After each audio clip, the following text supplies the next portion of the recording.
దేశపు జెండా మధ్యలో తెలుపు ఉన్నది. ఆ తెలుపు రంగు క్రైస్తవులున్నారని తెలుపుచున్నది. చీల్చలేవును జెండాని, తరమలేవు క్రైస్తవ్యాన్ని, క్రీస్తు లాంటి ఏ రాజ్యాన్ని చూపించలేవు ఈ భూమిలోని. క్రైస్తవుడంటే ప్రాణం పెట్టేవాడురా, ప్రతి దేశంలో క్రైస్తవుడే కనిపిస్తాడురా. ప్రతి దేశం ఉంది క్రీస్తు శకం, భూలోకాన్నేలే రాజు శకం. క్రైస్తవ్యాన్నెవరు అంతం చెయ్యలేరురా, క్రీస్తు సామ్రాజ్యాన్నెవరు అంతముంది పలేరురా. ఎన్నడు ఎవడు తలపలేదు ఈ పునాదిని, కదపాలని వస్తే చూస్తాము ఈ సమాధిని. దేవుని జోలికి రావద్దని హెచ్చరిస్తున్నా దేవుని ప్రకటించే హక్కు ఉందని అడుగుతున్నా. మా వెనుక ఉన్నది సరే, అతన్ని ఎదిరిస్తే గంటులే. క్రైస్తవ్యాన్నెవరు అంతం చేయలేరురా, క్రీస్తు సామ్రాజ్యాన్నెవరు అంతమంది పలేరురా.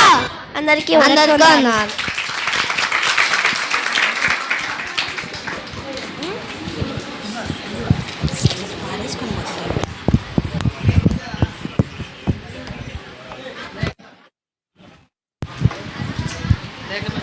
పాట పాడినటువంటి సండే స్కూల్ చిన్నారులందరికీ దేవుడు దీవించాలని కోరుకుంటూ, మరి ఈ సమయంలో సండే స్కూల్ చిన్నారులు నేర్పించినటువంటి టీచర్స్ వచ్చి వారు నేర్పించిన విద్యార్థులకు చెప్పవలసిందిగా కోరుకుంటున్నాను.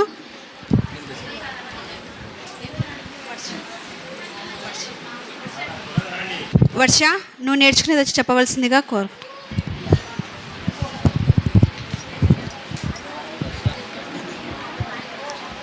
కుడి వచ్చిన వెందకేసినాంన వన్నములు, అలాగే దేవజనగుని వన్నములు. దేవుడి మందిరంలో నీ ప్రవర్తన ఎలా ఉండాలి? ప్రసంగి 5 అధ్యాయం 1-3 వచనములు. ప్రవర్తన జాగ్రత్తగా చూసుకోవాలి, నోటిని కాచుకోవాలి, భయభక్తులను కలిగి చూసుకోవాలి. హృదయపూర్వకంగా దేవుడికి ఇవ్వాలి, శ్రద్ధగా వాక్యం విని దాని ప్రకారం జీవించాలి. అందరికీ వందనములు.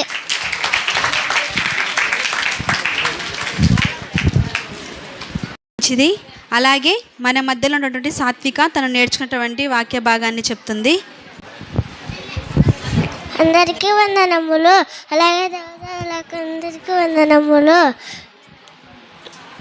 మత్తయి సువార్త 5వ అధ్యాయం 1-10 వచనాలు చదువుకుందాం. ఆయన ఆ జనసం చూసి కొండ ఎక్కి కూర్చుండగా ఆయన శిష్యులు ఆయన ఎదుకు వచ్చిరి. అప్పుడు ఆయన నోరు తెరిచి ఇలాగ బోధింపసాయను, అపవిషమై తినులైన వారు ధన్యులు, పరలోక రాజ్యం వారిది. దుఃఖపుడు వారు ధన్యులు, వారు ఉల్లాసపడుదురు. సాత్వికు ధన్యులు, వారు పూర్వకం తుత్తుకుందురు. నీతి కొరకు ఆకతపు గల వారు ధన్యులు, వారు పూర్వకం తుత్తుపట్టబడుదురు. కనుకన కలవారు ధన్యులు, వారు కనుకన పొందుదురు. హృదయశుద్ధి గలవారు ధన్యులు, వారు దేవుని చూచెదరు. సమాధానపరచు వారు ధన్యులు, వారు దేవుని కుమారులు అనబడుదురు. నీతి విత్తము హింసింపు వారు ధన్యులు, పరలోక రాజ్యం వారిది.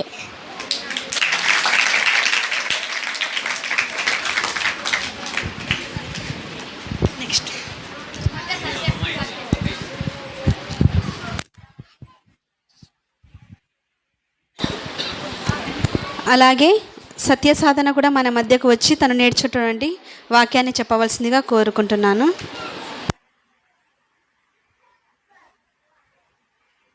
కూడి వచ్చిన మీదరికి ప్రభువు అయిన యేసుక్రీస్తు పేట నా వందనాలు. అలాగే ఆంటీకి కూడా నా వందనాలు. నేను చెప్పబోయే topic name is fruits of the spirit. Love, joy, peace, patience, kindness, goodness, faithful, weakness, self-control.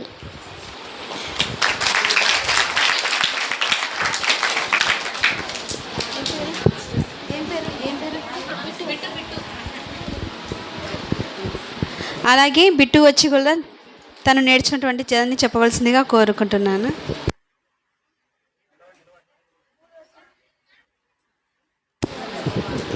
కూడి వచ్చిన మీ అందరికీ వందనాలు, అలాగే దేవజనులకు వందనాలు.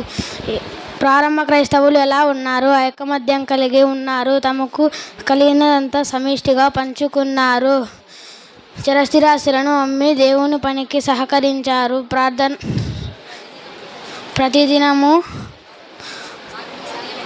ప్రతిదినము వాక్యం వినేవారు. రొట్టె విరుచుట ఎందును ప్రార్థన చేయుట ఎందు ఎడతెగక ఉన్నారు.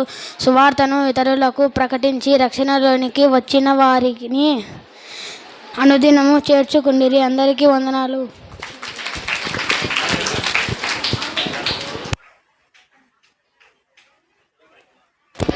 అలాగే లేఖన కూడా తను నేర్చుకున్నటువంటి భాగాన్ని చెప్పవలసిందిగా కోరుకుంటున్నాను. కూడి వచ్చిన మీ అందరికీ ప్రభువైన యేసుక్రీస్తు వారి పేరిట నా వందనములు, అలాగే దైవజనులకు కూడా నా వందనములు. నేను చెప్పబోయే అంశం పేరు దేవునికి ఎవరు నిజమైన కుమారులు. మళ్ళీ చెప్తున్నాను, దేవునికి ఎవరు నిజమైన కుమారులు? దేవుని చిత్తాన్ని నెరవేర్చిన వారే నిజమైన కుమారులు. అటువంటి కుమారుని బట్టి తండ్రి చాలా ఆనందించుచున్నాడు. మత్తయి సువార్త 3వ అధ్యాయం 17వ వచనం. మత్తయి సువార్త 3వ అధ్యాయం 17వ వచనం. మరియు ఇదిగో ఈయనే నా ప్రియ కుమారుడు, ఈయన యందు నేను చాలా ఆనందించుచున్నాను అనే ఒక శబ్దం ఆకాశం నుండి వచ్చును. ఈయనే నా ప్రియ కుమారుడు, ఈయనే నా ప్రియ కుమారుడు, ఈయనను బట్టి నేను ఆనందించుచున్నాను అని యేసు గూర్చి తండ్రి సాక్ష్యం ఇచ్చి సంతోషించాలి. మనం కూడా తండ్రిని సంతోషపెట్టాలంటే ఏం చేయాలి? తండ్రి చిత్తాన్ని నెరవేర్చేవారులై ఉండాలి. తండ్రి చిత్తము అనగా సర్వలోకమునకు వెళ్ళి సర్వ సృష్టికి సువార్త ప్రకటించాలి. అలా సువార్త ప్రకటించి తండ్రి చిత్తాన్ని నెరవేర్చిన వారే నిజమైన కుమారులు. తండ్రి చిత్తాన్ని నెరవేర్చని వారైనా సరే, మిస్ వరల్డ్ అయినా మిస్ ఇండియా అయినా నరకానికి వెళ్ళక తప్పదు. ఈ సమయాన్ని ఇచ్చిన పెద్దలకు వందనాలు. మంచిది, చాలా చక్కగా చెప్పినటువంటి చిన్నారిని దేవుడు దీవించాలని కోరుకుంటూ, అలాగే మన మధ్యలో ఉన్నటువంటి దైవాంశ్ తను నేర్చుకున్నది చెప్పవలసిందిగా కోరుకుంటున్నాను.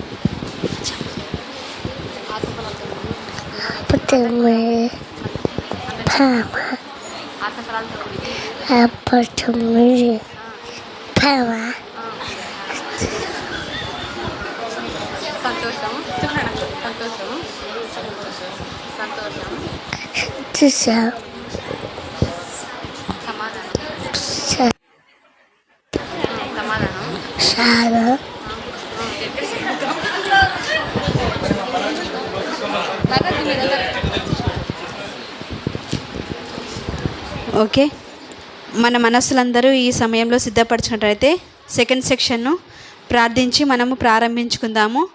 మరి ప్రార్థించవలసిందిగా మైదుకూరులో దేవుని సేవను జరిగిస్తున్నటువంటి దైవ సేవకులు ఆనందన్న గారిని కోరుకుంటున్నాను.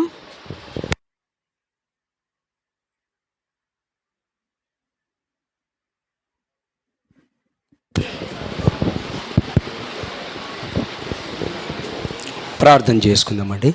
దయచేసి అందరూ కూడా మరి తలలు వంచి మరి ప్రార్థనలో ఏకీభవించవలసిందిగా ప్రేమతో కోరుతూ ఉంటున్నాను. ప్రార్థన. పరలోకమందున్న మా తండ్రి, గొప్ప దేవ, నీ ప్రియకుమారుడు మా రక్షకుడు యేసుక్రీస్తు నామమున కృతజ్ఞతలు చెల్లిస్తూ ఉంటున్నాము నాయన.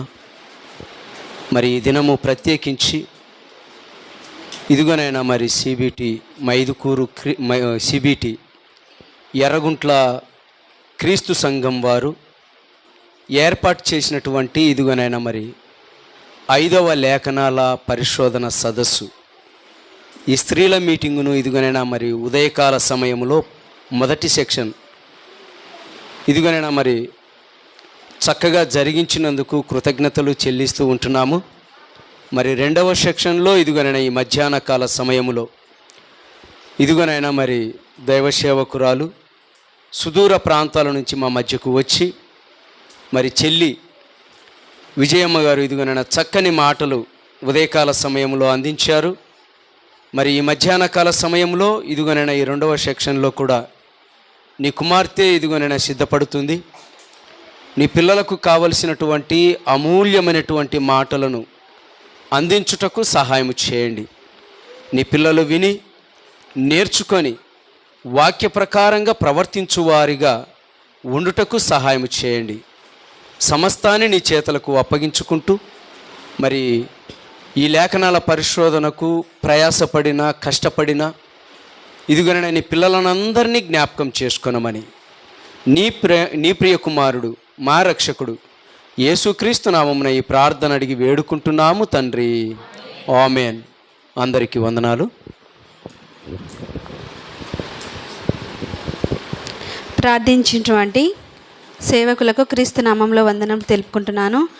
మరి ఈ సమయంలో మనకు రెండవ వర్తమానాన్ని సవివరంగా నేర్పుటకు సేవకురాలు సిద్ధంగా ఉన్నారు కనుక మనం ఈ సమయాన్ని సేవకురాలకు అప్పగించుకుందాము.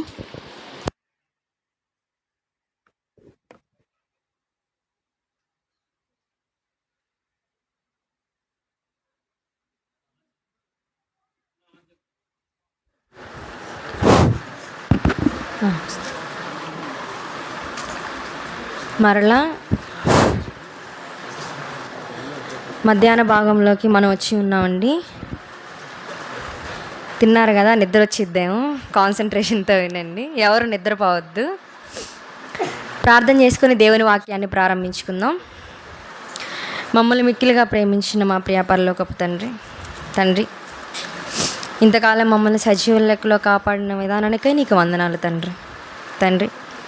పాపముల చేతును అపరాధముల చేతును చచ్చిన మమ్ములను నీ కుమారుని యొక్క అమూల్యమైన రక్తము ద్వారా మమ్మల్ని పవిత్రపరిచిన విధానానికై నీకు వందనాలు తండ్రి.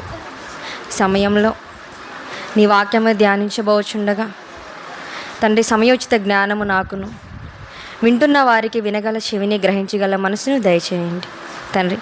నీ సంకల్పంలో ఎంతమంది అయితే ఉన్నారో వాళ్ళందరినీ కూడా ఆకర్షించుమని, విత్తబడిన వాక్యం నూరంతలుగా ఫలించి ప్రతి ఒక్కరూ నీ కొరకు బ్రతుకులాగా నాకు సహాయం చేయమని యేసుక్రీస్తు అతి పరిశుద్ధ నామముని ప్రార్థనడికి వేడుకొనిచున్నాము తండ్రి. ఆమేన్. అందరికీ వినిపిస్తుందండి?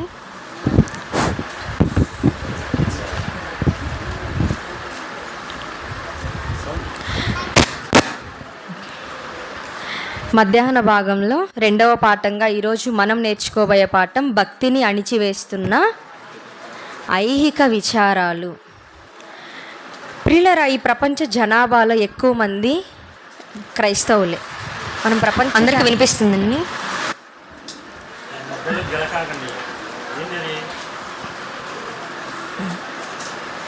ఈ ప్రపంచ జనాభాలో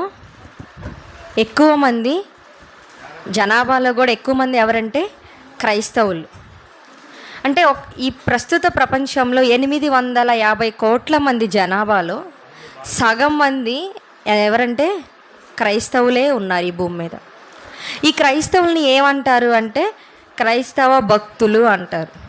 అంటే క్రైస్తవుల్ని ఏమంటారంటే క్రైస్తవ భక్తులుగా పిలుస్తూ ఉంటారు. అంటే దేవుని నమ్ముకుంటున్న ప్రతి ఒక్కరు కూడా క్రైస్తవులు. అంటే క్రీస్తును నమ్మి విశ్వసించిన ప్రతి ఒక్కళ్ళు క్రైస్తవులు. వీళ్ళు భక్తిగా జీవిస్తూ ఉంటారు. అంటే ఎప్పుడైతే క్రీస్తును నమ్ముకొని క్రైస్తవ్యంలోకి వచ్చారో అప్పుడు దేవుని కోసం భక్తిగా జీవిస్తూ ఉంటారు. కానీ ప్రియులారా, మనం క్రీస్తు కొరకు భక్తిగా బ్రతుకుతున్నప్పుడు, మనం క్రీస్తులో భక్తిగా ఎదగాలి అనుకున్నప్పుడే మనకంటూ కొన్ని ఆటంకాలు, మనం భక్తిలో ఎదగకుండా మనల్ని అణిచివేసే కొన్ని ఆటంకాలు మనకి ఎదురవుతూ ఉంటాయి. ప్రియులారా, ఈ ప్రపంచాన్ని కనుక మనం చూడగలిగితే ఈ ప్రపంచం ఎలా ఉందంటే పరుగుల పోటీ ప్రపంచంగా ఉంది.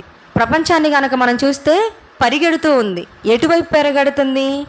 డబ్బు సంపాదనతో పరిగెడుతుంది, జీవితాన్ని విలాసవంతంగా గడపడం కోసం పరిగెడుతూ ఉంది, అలాగే అధికారం కోసం పరిగెడతా ఉంది. ప్రపంచంలో మనుషులందరూ వీటి కోసమే పరిగెడతా ఉన్నారు. అవునా? ఎవరైనా ఒక మనిషిని మనం అడిగామనుకో, ఎందుకు అంతగానో కష్టపడుతున్నావు అంటే సంపాదించుకోవాలి కదా అంటాడు. లేకపోతే ఒక రాజకీయవేత్తను కనుక మనం అడిగితే ఏమంటాడు? ఎమ్మెల్యే అవ్వాలంటాడు, ఎమ్మెల్యే నుండి ఎంపీ అవ్వాలనుకుంటాడు, ఎంపీ నుండి ఇంకా మినిస్టర్ అవ్వాలి అనుకుంటాడు. అంటే మనిషి ఈ ప్రపంచంలో ఎలా బ్రతుకుతున్నాడు అంటే పరుగులు పెడుతూ బ్రతుకుతున్నాడు. అలాగే ఇంకో విషయం ఏంటంటే పోటీ పడుతున్నాడు. ప్రపంచంతో మనిషి ఏమవుతున్నాడంటే పోటీ పడుతున్నాడు. ఈ పరుగుల పోటీలో ఈ ప్రపంచంతో పాటు నేను కూడా పరిగెత్తి నేను అనుకున్న దాన్ని అందుకోవాలి అని చాలామంది అనుకుంటున్నారు. ఇటువంటి ప్రపంచంలోనే, ఇటువంటి సమాజంలోనే క్రైస్తవులు అయిన మనం కూడా జీవిస్తున్నాం. ఇటువంటి అవును కదా, ఈ పరుగుల ప్రపంచంలోనే కదా మనం కూడా ఉంటున్నాము. ఈ పరుగుల ప్రపంచంలో కూడా మనము బ్రతుకుతున్నప్పుడు మన భక్తి జీవితం కూడా, మనం భక్తిగా ఎదగాలనుకున్న మనకి ఈ పరుగుల ప్రపంచం అనేదే ఒక పెద్ద ఐహిక విచారంగా ఉండిద్ది. క్రైస్తవులు అనేవాళ్ళు తమ భక్తిని జీవితాంతం నిలుపుకోవాలి. ఎందుకంటే భక్తి అనేది ఎంత ప్రాముఖ్యమైనది అంటే, మనల్ని నిత్య జీవానికి తీసుకువెళ్ళగలిగిన శక్తి కేవలం దేనికి ఉందంటే, అంతం వరకు సహించగలిగే మన భక్తిలోనే ఉంది. మనం నిత్య జీవాన్ని సంపాదించుకోవడం కోసమే కదండి ఏ మీటింగ్కి వెళ్ళినా కానీ, ఏ ప్రార్థనకి వెళ్ళినా కూడా దేవుని యొక్క సహవాసంలోకి ఎందుకు మనం వస్తాము? మన భక్తిని పెంచుకోవడానికి వస్తాము. ఎందుకు మన భక్తిని పెంచుకోవాలి అనుకుంటున్నామంటే, ఈ భక్తే మనల్ని నిత్య జీవానికి నడిపించేది కాబట్టి. మరి అటువంటి భక్తి ఏం పడిపోతే, అటువంటి భక్తికే మనకి ఆటంకాలు వస్తాయి. అందుకే భవిష్యత్తు ఎరిగిన యేసుక్రీస్తు వారు ఒకసారి శిష్యులకి కొన్ని జాగ్రత్తలు చెబుతా మత్తయి సువార్త 13వ అధ్యాయం చూడండి. మత్తయి సువార్త 13వ అధ్యాయము 18వ వచనం చూడండి. ఇక్కడ ఒక్క నిమిషం ఉండండి. ఇక్కడ యేసుక్రీస్తు వారు అంతకుముందే శిష్యులకి ఒక ఉపమానాన్ని చెప్పాడు. ఆ ఉపమానాన్ని చెప్పేటప్పుడు ఏం చెప్పాడంటే, విత్తువాడు విత్తనాలు చల్లడానికి వెళ్ళాడు. కొన్ని ఎక్కడ బండి అని చెప్పాడంటే, మన్ను లేని రాతి నేలన బండి, కొన్నేమో త్రోవ పక్కన పండి, కొన్నేమో ముండ్ల పొదల్లో బండి, కొన్ని మాత్రం మంచి నేలన పండి అని ఒక ఉపమానాన్ని శిష్యులకి చెప్పాడు. ఆ ఉపమాన భావాన్ని యేసుక్రీస్తు వారు అక్కడ చెప్పలేదు. తర్వాత ఆ శిష్యులకి చెప్తున్నాడు. ఏమని చెబుతున్నాడు? ఇప్పుడు దాని వివరణ యేసుక్రీస్తు వారు ఇస్తున్నారు. ఏమని? మత్తయి సువార్త 13వ అధ్యాయము 18వ వచనం నుండి చూడండి. విత్తువాని గూర్చిన ఉపమాన భావము వినుడి, ఎవడైనను రాజ్యమును గూర్చిన వాక్యము వినియు గ్రహింపక ఉండగా దుష్టుడు వచ్చి వాని హృదయములో విత్తబడిన దానిని ఎత్తుకొని పోవును. త్రోవ ప్రక్కన విత్తబడినవాడు వీడే. ఆ తర్వాత రాతి నేలను విత్తబడినవాడు వాక్యము విని వెంటనే సంతోషముతో దాన్ని అంగీకరించువాడు. అయితే అతనిలో వేరు లేనందున అతడు కొంతకాలము నిలుచును గాని వాక్యము నిమిత్తము శ్రమ అయినను హింస అయినను కలుగగానే అభ్యంతరపడును. 22వ వచనం ఇప్పుడు చూడండి. ముండ్ల పొదలలో విత్తబడినవాడు వాక్యము వినువాడే గాని ఐహిక విచారమును ధనమోహమును ఆ వాక్యమును అణిచివేయను గనుక వాడు నిష్ఫలుడగును. ఇక్కడ యేసుక్రీస్తు వారు ఉపమాన భావంలో చెబుతూ ఇక 3వ వాని గురించి ఏం చెబుతున్నాడంటే, ముండ్ల పొదలలో విత్తబడిన వాడు వాక్యము వినువాడే గాని ఐహిక విచారమును ధనమోహమును ఆ వాక్యమును ఏం చేయును? అణిచివేయును గనుక వాడు నిష్ఫలుడగును అని చెప్పాడు. అలాగే మార్కు సువార్త 4వ అధ్యాయము 19వ వచనం ఒకసారి చూడండి. మార్కు సువార్త 4వ అధ్యాయము 19వ వచనం. మంచి నేలను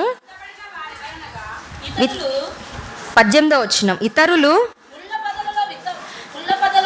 ముండ్ల పొదలలో విత్తబడిన వారు వీరు వాక్యము విందురు గాని ఐహిక విచారములను ధనమోసమును మరి ఇతరమైన అపేక్షలను లోపలకు చొచ్చి వాక్యమును అణిచివేయుట వలన అది నిష్ఫలమగును.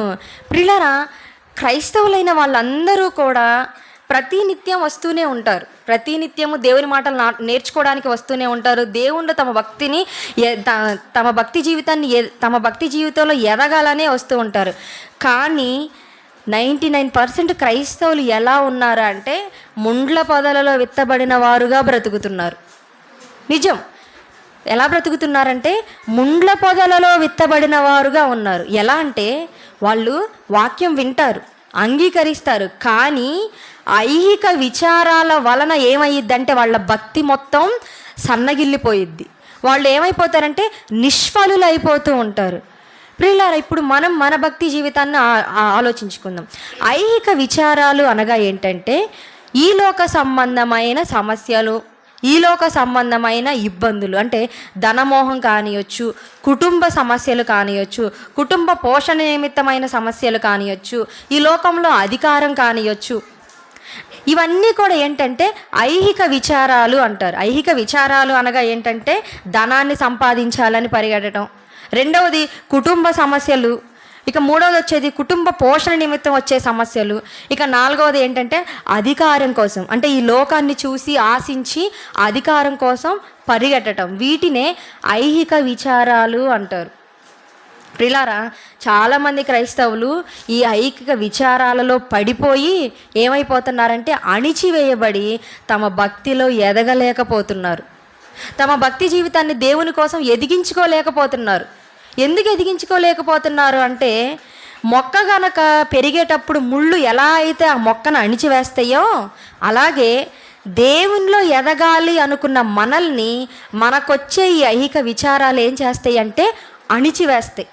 ఇప్పుడు మీరు ఒక విత్తనం వేశారనుకో, ఒక ముండ్ల పొదల్లో ఒక మొక్క పెరిగిందనుకో, ఆ ముండ్లని అది దాటుకొని రాగలిగిద్దా? రాలేదు. ఎందుకు? అణిచివేయబడతా ఉండిద్ది.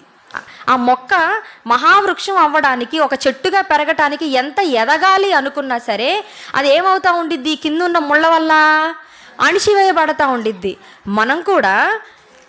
మనం కూడా దేవుని కోసం బ్రతకాలి, దేవుని కోసం ఎదగాలి అని అనుకున్న ప్రతిసారి కూడా ఎప్పుడైతే ఈ ఐహిక విచారాలను గురించి మనం ఆలోచిస్తూ ఉంటామో అప్పుడు ఏం చేస్తే ఈ ఐహిక విచారాలని ముళ్ళు మనల్ని అణిచివేస్తూ ఉంటాయి.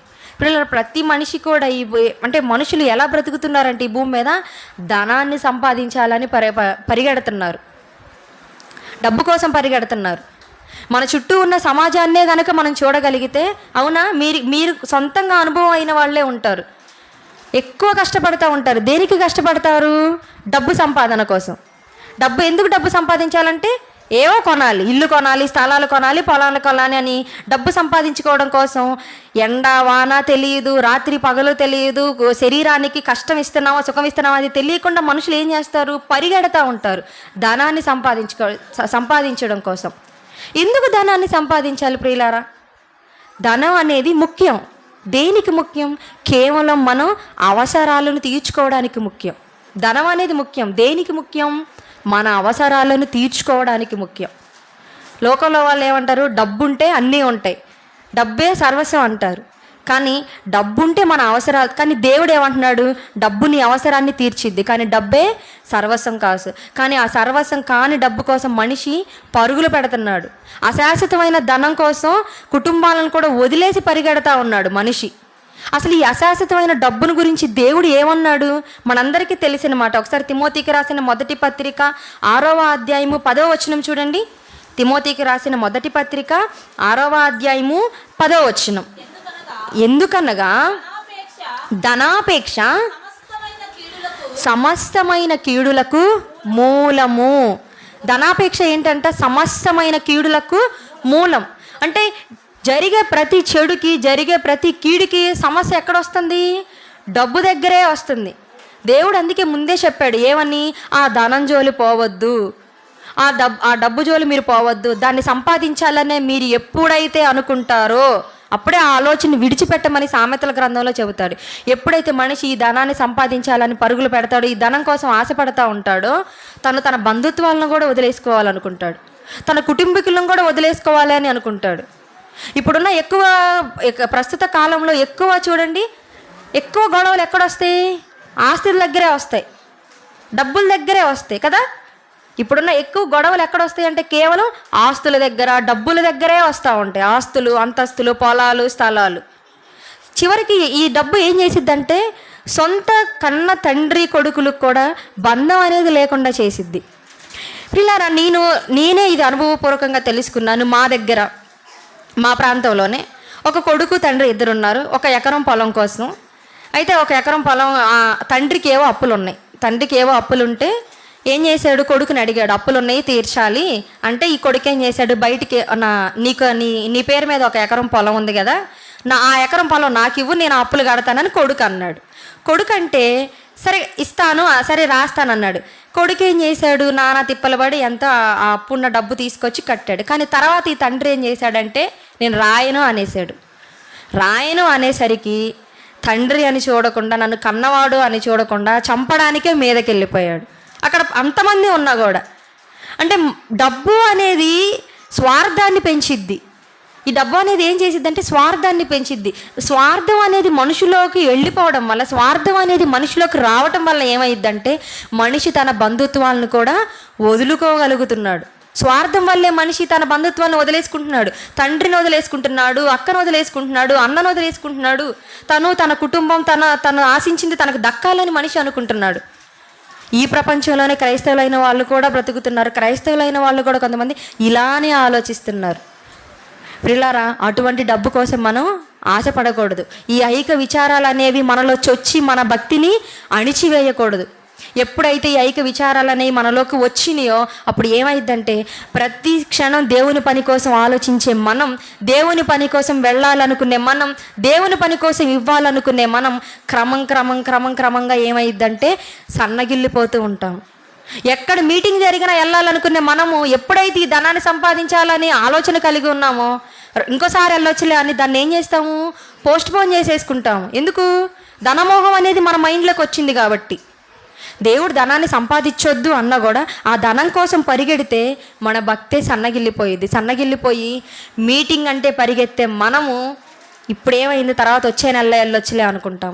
దేవుడి పని అనగానే నేనే ముందు దేవుని పనిలో డబ్బులు ఖర్చు పెట్టాలనుకునే మనం ఏమవుతామంటే ఆ డబ్బుని దాచుకోవాలనుకుంటూ ఉంటాం.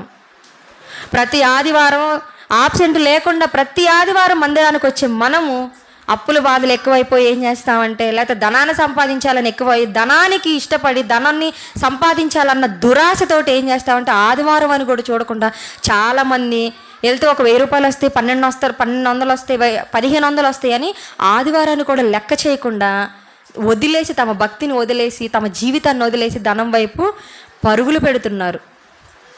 దేవుడు ముందుగానే చెప్పాడు ఏమని, ధనాపేక్ష సమస్తమైన కీడులకు మూలం. దానిని ఆశించిన వారు ఏమైపోయారు, విశ్వాసము నుండి తొలగిపోయి నానా బాధలతో తమ్మును తామే పొడుచుకొనిరి. అంటే దీనికోసం కనుక పరిగెడితే మనం ఎటువంటి స్థితిలోకి వెళ్ళిపోతామంటే మనల్ని మనమే పొడుచుకుంటాం. అంటే మనల్ని మనమే చంపేసుకుంటాము, లేకపోతే ఎదుటివాడినైనా కూడా చంపేస్తాము. అందుకని దేవుడు ఏం చెప్పాడంటే ధనాపేక్ష సమస్తమైన కీడులకు మూలం. మీరు ఆపేక్షించొద్దు, మీరు ఆశించొద్దు, ధనాన్ని సంపాదించాలని ఆశించొద్దు. మీరు ఎప్పుడైతే అలా ఆశించారో మీరు విశ్వాసం నుండి ఏమైపోతారు, తొలగిపోయి ఏం చేస్తారు, మిమ్మల్ని మీరే పొడుచుకుంటారు. అంటే మిమ్మల్ని మీరే పొడుచుకుంటారు, లేకపోతే ఎదుటివారినైనా పొడి చేస్తారు. మనకి బైబిల్లో ఈ ధనాన్ని ఆశించి మరి శాపాన్ని తెచ్చుకున్న వాళ్ళు, ఈ ధనాన్ని ఆశించి తమ మార్గాన్ని తమ భక్తిని చెరిపివేసుకున్న వాళ్ళు, తమ భక్తి జీవితంలో పడిపోయిన వాళ్ళు ఎందరో మనకు కనిపిస్తారు. ఒక ఇస్కరియోతు యూదా మనకు తెలుసు కదా, వెండి నాణాలను ఆశించి ఏం చేశాడు, యేసుక్రీస్తు వారిని అప్పగించేశాడు. ఒక అననీయ సప్పీరా ఏం చేశారు, కొంత సొమ్ముకు ఆశపడి ఏం చేశారు, సగాన్ని ఉంచుకొని సగాన్ని దేవునికి ఇస్తున్నామని ఇచ్చి ఏం చేశారు, మరణమైపోయారు. వాళ్ళల్లో ఇలానే ధనాన్ని సంపాదించి ఎంతో భక్తిపరుడైన ఒక శిష్యుడు మనకి బైబిల్లో కనిపిస్తాడు. ధనాన్ని ఆశించి శాపాన్ని తెచ్చుకున్న వ్యక్తి మనకు కనిపిస్తాడు. ఆయనే గెహజీ. ఒకసారి మనము రాజుల 2వ గ్రంథము 5వ అధ్యాయం చూడండి. రాజుల 2వ గ్రంథము 5వ అధ్యాయము 20వ వచనం చూడండి. రాజుల మొదటిగా 20వ వచనం చూడండి. అంతటా దైవజనుడైన ఎలీషాకు సేవకుడగు గెహాజీ సిరియాను వాడైన ఈ నయమాను తీసుకొని వచ్చిన వాటిని అంగీకరించుటకు నా యజమానునికి మనస్సు లేకపోయెను గాని యెహోవా జీవముతోడు నేను పరిగెత్తుకొని పోయి అతన్ని కలుసుకొని అతని యొద్ద ఏదైనాను తీసుకొందుననుకొని. ఇక్కడ గెహజీ ఎంత మంచి భక్తుడో అంతకుముందు మనకు తెలియదు. మొట్టమొదటిగా ఈయన ఎవరి దగ్గర శిష్యుడిగా ఉన్నాడు? ఎలీషా దగ్గర శిష్యుడిగా ఉన్నారు. ఎలీషా ఎవరు? ఏలియా గారికి శిష్యుడు కదా. ఏలియా గారి యొక్క శిష్యుడే ఈ ఎలీషా. అంటే ఏలియా గారి తర్వాత స్థానాన్ని ఎవరికి వచ్చింది? ఎలీషాకి వచ్చింది. ఇక ఎలీషా దగ్గర ఉన్న శిష్యుడు ఎవరు? గెహజీ. మరి ఎలీషా తర్వాతటి స్థానం ఎవరికి వచ్చింది? గెహజీకే కదా. గెహజీకే రావాలి. కానీ గెహజీకే రావాలి అంటే ఎలీషా దగ్గర అప్పుడు దాకా గెహజీ ఎలా ఉన్నాడు? నమ్మకంగా ఉన్నాడు, భక్తిపరుడుగా ఉన్నాడు. కానీ అంత భక్తిపరుడుని కూడా భక్తి జీవితం అంత భక్తిపరుడు కూడా ఒక్క దెబ్బలో పడిపోయాడు. ఎక్కడ పడిపోయాడు? ఏదైనా తీసుకొందునని అనుకున్నాడు. పరిగెత్తుకొని పోయి అక్కడ యెహోవా జీవముతోడు నేను పరిగెత్తుకొని పోయి అతన్ని కలుసుకొని అతని యొద్ద ఏదైనా తీసుకొందుననుకొనెను. అంటే ఎంత ఆత్రం డబ్బు సంపాదించడం కోసం, ఎంత ఆత్రపడుతున్నాడు గేజీ. నేను పరిగెత్తుకొని వెళ్ళాలి, పరిగెత్తాను, నేను ఎట్లయినా పరుగు వెళ్ళిపోతున్నాడుగా నయమాని వెళ్ళిపోతున్నాడు. నేను పరిగెత్తుకొని వెళ్ళిపోయి ఎలా అయినా సరే ఆయన దగ్గర కొంత సొమ్ముని తీసుకోవాలి, ఎలా అయినా సరే ఆయన దగ్గర కొంత ధనాన్ని తీసుకోవాలని అనుకొని వెళ్ళాడు. కానీ ధనాన్ని సంపాదించాలని, ధనాన్ని పొందుకోవాలని, దాని వలన సుఖాన్ని పొందుకోవాలనుకున్న గెహజీ దాన్ని పొందుకోకున్నాడా? ధనాపేక్షతోనే కదా పరిగెత్తాడు. ధనాపేక్ష కోసమే కదా పరిగెత్తాడు. ధనాపేక్ష కోసమే పరిగెత్తినవాడు ఆ ధనాన్ని ఏమన్నా పొందుకోగలిగాడా? ఒకవేళ పొందుకున్నా కానీ దాన్ని ఏమన్నా సుఖంగా అనుభవించగలిగాడా? అనుభవించలేదు. చివరికి ఏమైపోయాడంటే కుష్ఠరోగాన్ని శాపంగా తెచ్చుకున్నాడు. కుష్ఠరోగాన్ని శాపంగా తెచ్చుకున్నాడు గెహజీ. అంటే ధనం కోసం పరుగులు పెట్టిన గెహజీ ఎంత భక్తి పరుడైనా కూడా ఎక్కడ పడిపోయాడు? ధనాపేక్షలో పడిపోయాడు. ఇక్కడ మనకు అర్థం అవ్వాల్సింది ఏంటంటే ఎంతో ఎలీషా అంతటి వాడి దగ్గరే భక్తిపరుడుగా ఉన్న గెహజీయే పడిపోయినప్పుడు మరి మన జీవితాలు, మరి మన భక్తి ఎట్లాంటిది? చిన్న దానిలో పడిపోతాం, ఖచ్చితంగా పడిపోతాం. ప్రియులారా, గెహజీ ఏమనుకున్నాడు? నేను పరిగెత్తుకొని వెళ్ళి నేను తీసుకోవాలని ఆశపడ్డాడు. మనం కూడా అంతే. ఒక ఆదివారం ఒక పూట కూలి ఎక్కువ వస్తుందంటే ఏమనుకుంటు, ఒక పూట కూలి ఎక్కువ ఇస్తామంటే కొంతమంది ఏం చేస్తారంటే వచ్చే వారం వెళదావులని ఏం చేస్తారు? ఈ వారాన్ని ఎగ్గొట్టి పనులకు వెళ్తూ ఉంటారు. కానీ నువ్వు పోగొట్టుకున్న సహవాసం తిరిగి నీకు దగ్గరకు వచ్చిద్దా? రాదు. నువ్వు పోగొట్టుకున్న మాటలు నీ దగ్గరకు వస్తాయా? రావు. ప్రియులారా, మీరు సహవాసాన్ని ఎప్పుడు పోగొట్టుకోవద్దు. ఏ ఆదివారం పోగొట్టుకోవద్దు. ఏ సహవాసాన్ని మీరు పోగొట్టుకోవద్దు. అది చిన్నదైనా కానియొచ్చు, పెద్దదైనా కానియొచ్చు. ఎందుకంటే చిన్నదాని నుండే పెద్దదాని వరకు వెళ్ళే అవకాశం, చిన్న స్థాయి నుండే పెద్ద స్థాయికి వెళ్ళే అవకాశం మనకుండిద్ది. కూడిక చిన్నదే అవ్వచ్చు, కానీ ఇక్కడ నుండి మొదలైన మన ఈ భక్తి ఎదుగుదల పెద్ద పెద్ద సభల ద్వారా వెళ్ళి కూడా మన భక్తిని మనము పెంచుకోవచ్చు. ఏ మనిషికైనా ఐహిక విచారాలు ఎక్కడ స్టార్ట్ అవుతాయి అంటే ఒకటి ధనమోహం, రెండు కుటుంబ సమస్యలు. ధనమోహంలో పడిపోయి గెహజీ ఏం చేశాడు అంటే తన భక్తిని అణిచివేసుకున్నాడు. తన మనస్సాక్షి తనను గద్దించి ఉండదా? ఖచ్చితంగా గద్దించే ఉండిద్ది. ఎందుకంటే ప్రియులరా, మనం ఏదన్నా పని చేస్తున్నప్పుడు మన మనస్సాక్షి మనల్ని గద్దించిద్ది. ఏంది నువ్వు ₹1 ఎక్కువ కోసం దేవుని పనిని మానతానంటావేంటి అని మన మనసు మనకి చెప్పిద్ది. కానీ మనమేం చేస్తాము? మనకున్న ఆపేక్ష వల్ల మన భక్తిని అణిచివేసి, అంటే దాన్ని తొక్కేసి కింద పడేసి ఏం చేస్తాము? ఈ ఉంటే వేరే దానికి వస్తాయిలే అని వెళ్ళిపోతూ ఉంటాము. అలా వెళ్ళిపోయి చిన్నగా మన భక్తిని మనమే తగ్గించుకుంటూ ఉంటాము.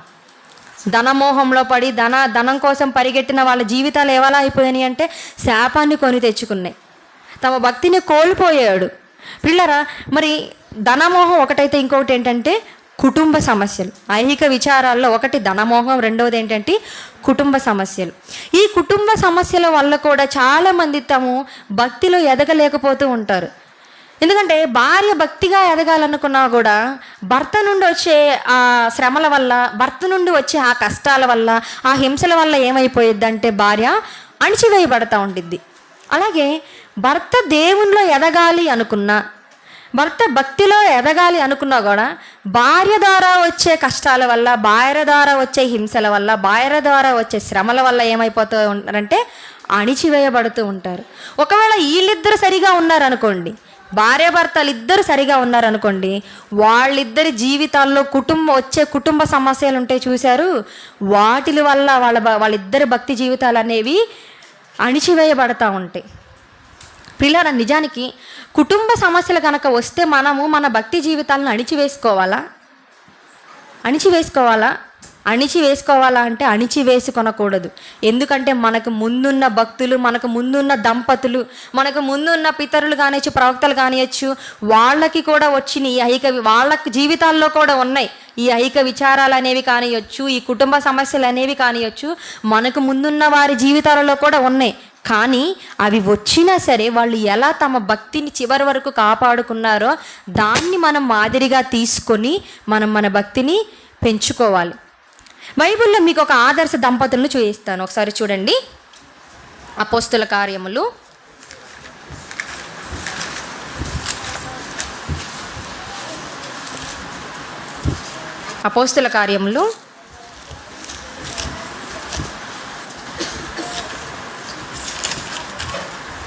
18వ అధ్యాయము,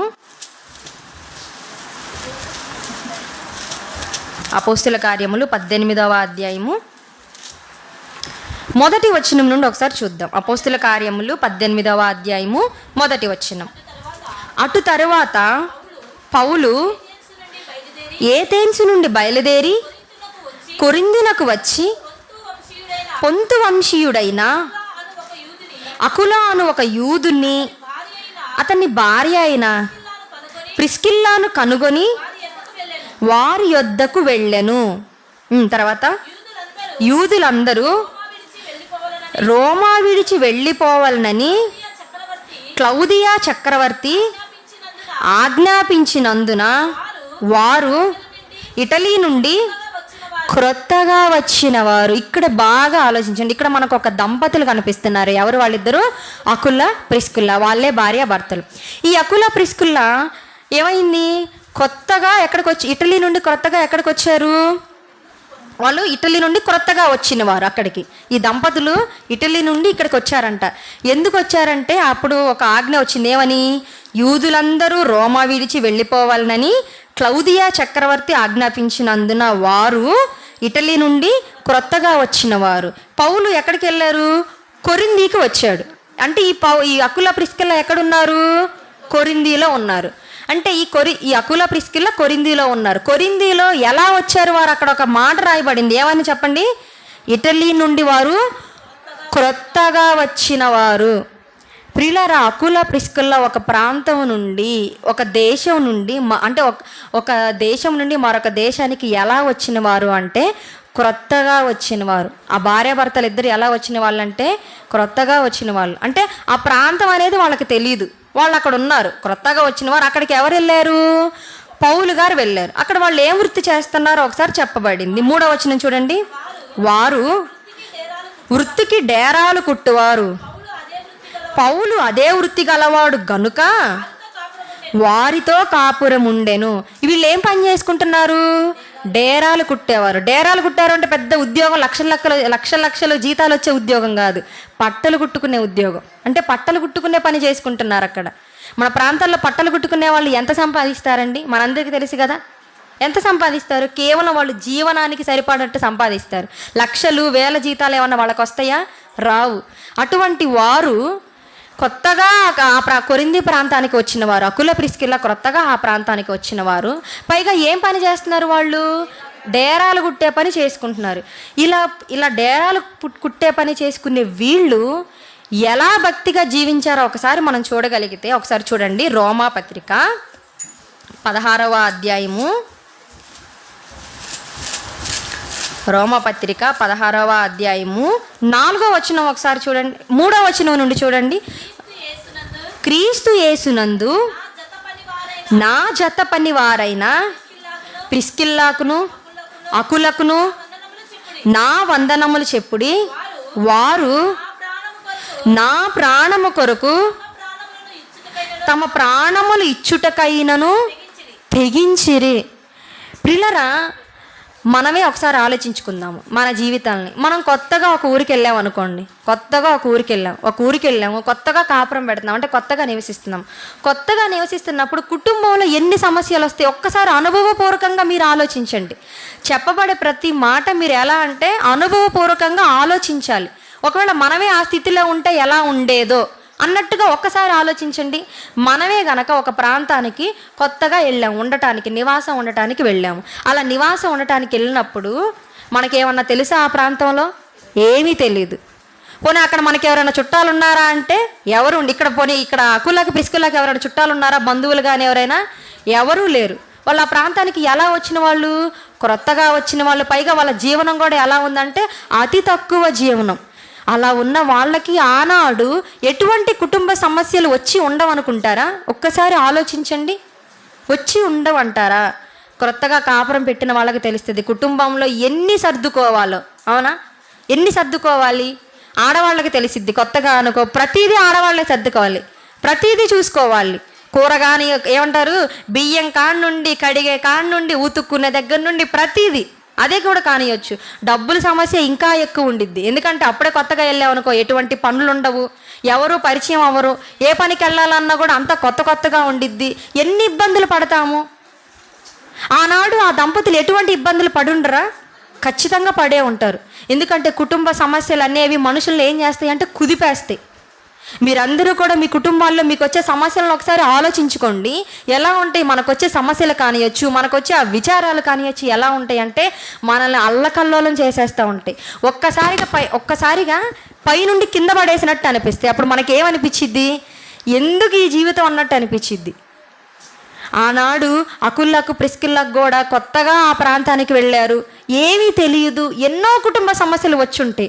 అయినా కూడా వాళ్ళు ఆ కుటుంబ సమస్యల్లో పడి తమ భక్తిని ఏమన్నా అణిచివేసుకున్నారా అంటే అణిచివేసుకోలేదు. తమ భక్తిని ఎలా పెంచుకున్నారు అంటే పౌలు గారి కోసం ముందు ఎవరు ప్రాణాలు ఇవ్వాలనుకున్నారు? తమ ప్రాణాలను ఇవ్వాలనుకున్నారు. తెలియని ప్రాంతంలో దేవుని కోసం అంత గొప్పగా బ్రతికి ఒక సేవకుడి కోసం ప్రాణాలనే ఇవ్వగలిగారు అంటే వాళ్ళకి ఐహిక విచారాలు వచ్చినా సరే, వాళ్ళకి కుటుంబ సమస్యలు వచ్చినా సరే వాటిని ఏం చేశారంటే వాక్యము చేత వాటిని అణిచివేసుకున్నారు. వాక్యము చేత భక్తిని అణిచివేసుకొనలేదు, ఐహిక విచారాలను అణిచివేసుకున్నారు.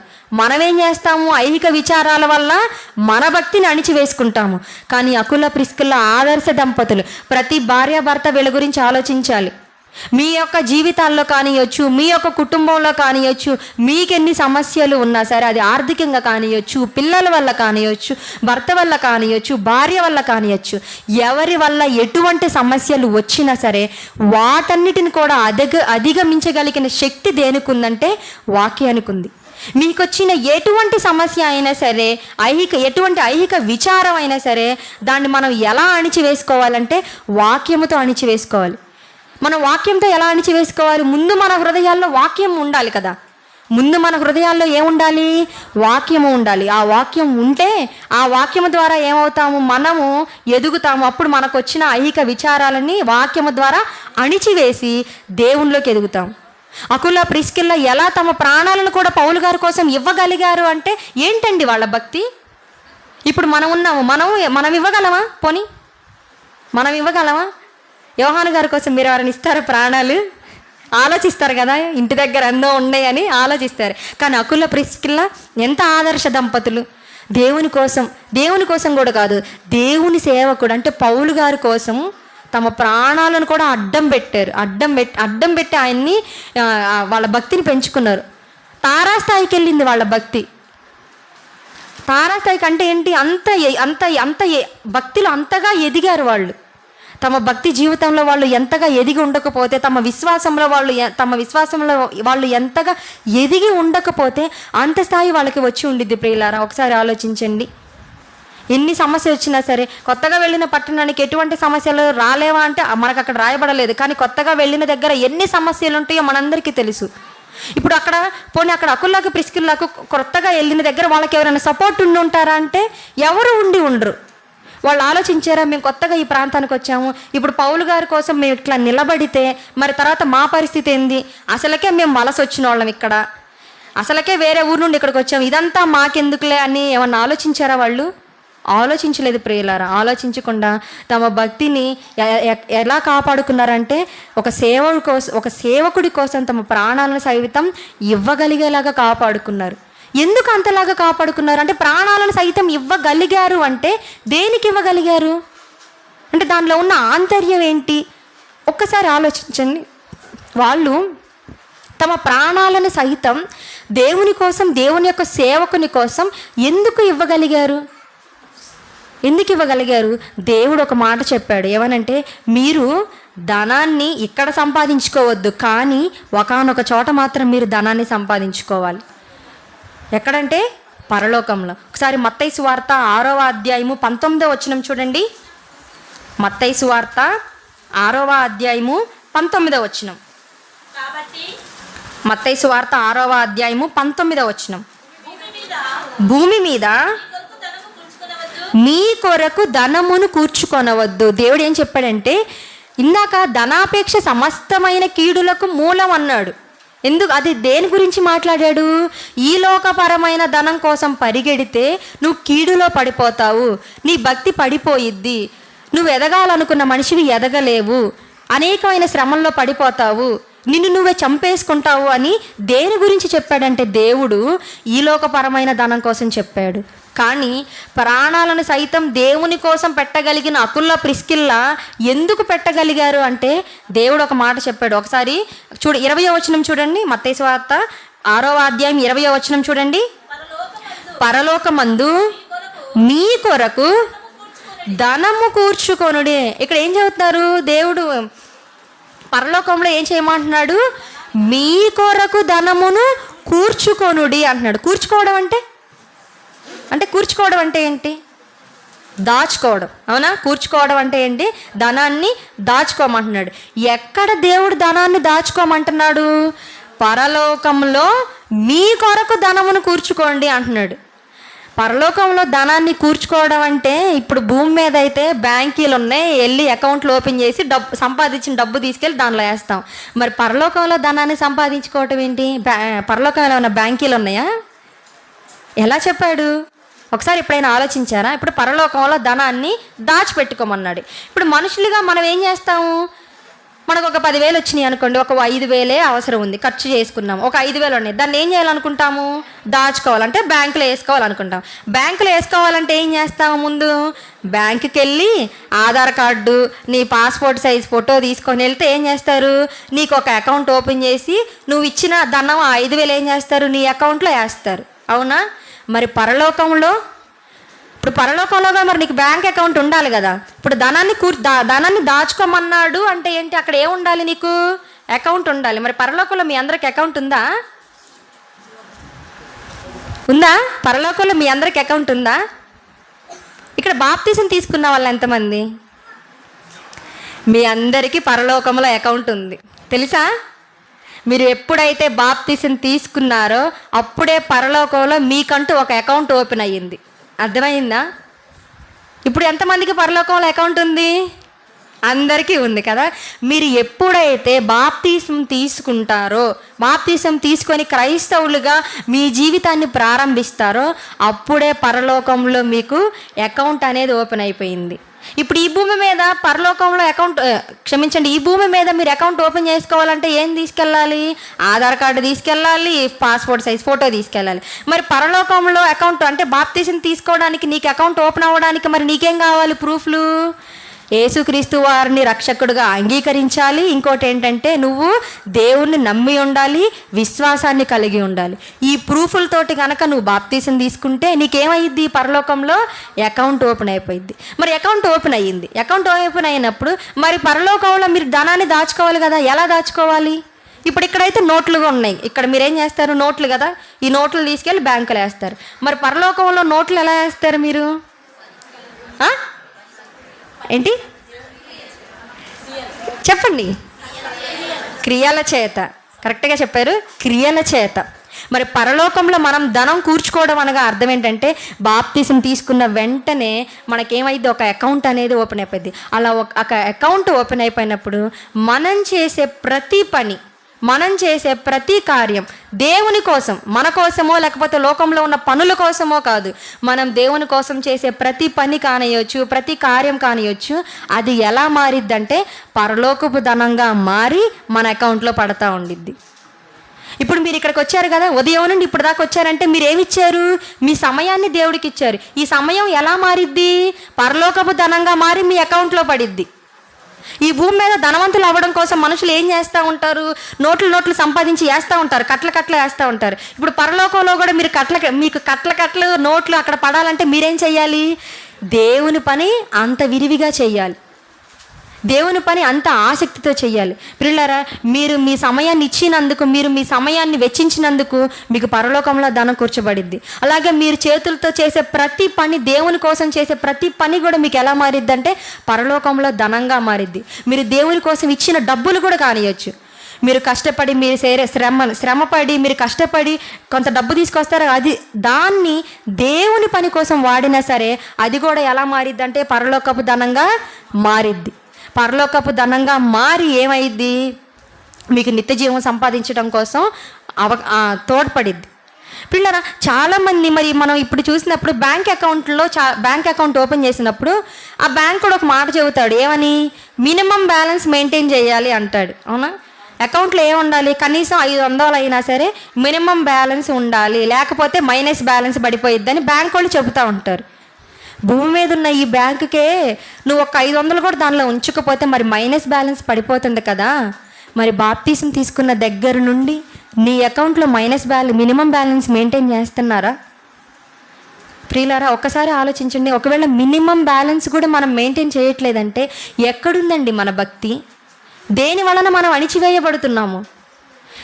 దేవుని కోసం బ్రతకాలని, దేవుని కోసం మన జీవితాన్ని ఖర్చు చేయాలని బాప్తీసం తీసుకొని వచ్చిన మనము, దేవుని కోసం భక్తిగా ఎదగాలని నిర్ణయించుకొని వచ్చిన మనము మన పరలోకపు అకౌంట్లో మినిమం బ్యాలెన్స్ అయినా మెయింటైన్ చేయగలుగుతున్నామా? ప్రియులారా, ఈ బ్యాలెన్స్ నువ్వు కనుక మినిమం బ్యాలెన్స్ కనుక మెయింటైన్ చేయకపోతే బ్యాంక్ కూడా ఏం చేస్తాడు? మైనస్ బ్యాలెన్స్ వేసి నీ డబ్బులు ఇంకా కట్ చేస్తూ ఉంటాడు. మరి దేవుడు కూడా కట్ చేస్తాడు. ఏంటి? ఎలా కట్ చేస్తాడు?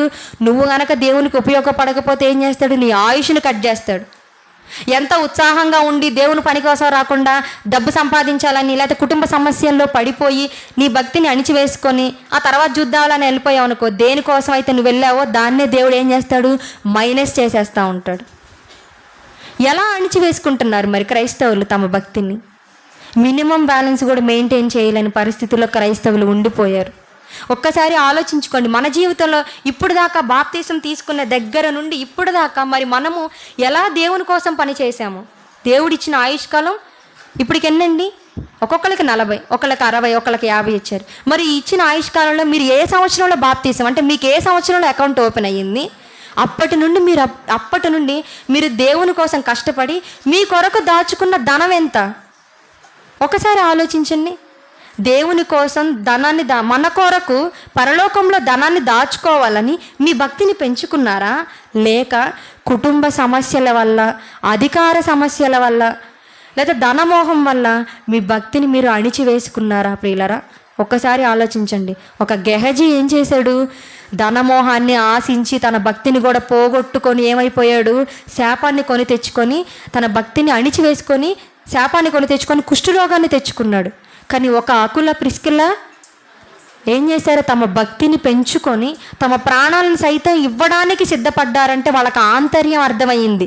ఏం అర్థమయ్యింది? పరలోకంలో మేము ధనాన్ని కూర్చుకోవాలని అర్థమైంది. పరలోకంలో మేము ధనాన్ని కూర్చుకోవాలంటే ఇప్పుడు మా ప్రాణాలు పోయినా సరే పర్వాలేదు అనుకున్నారు.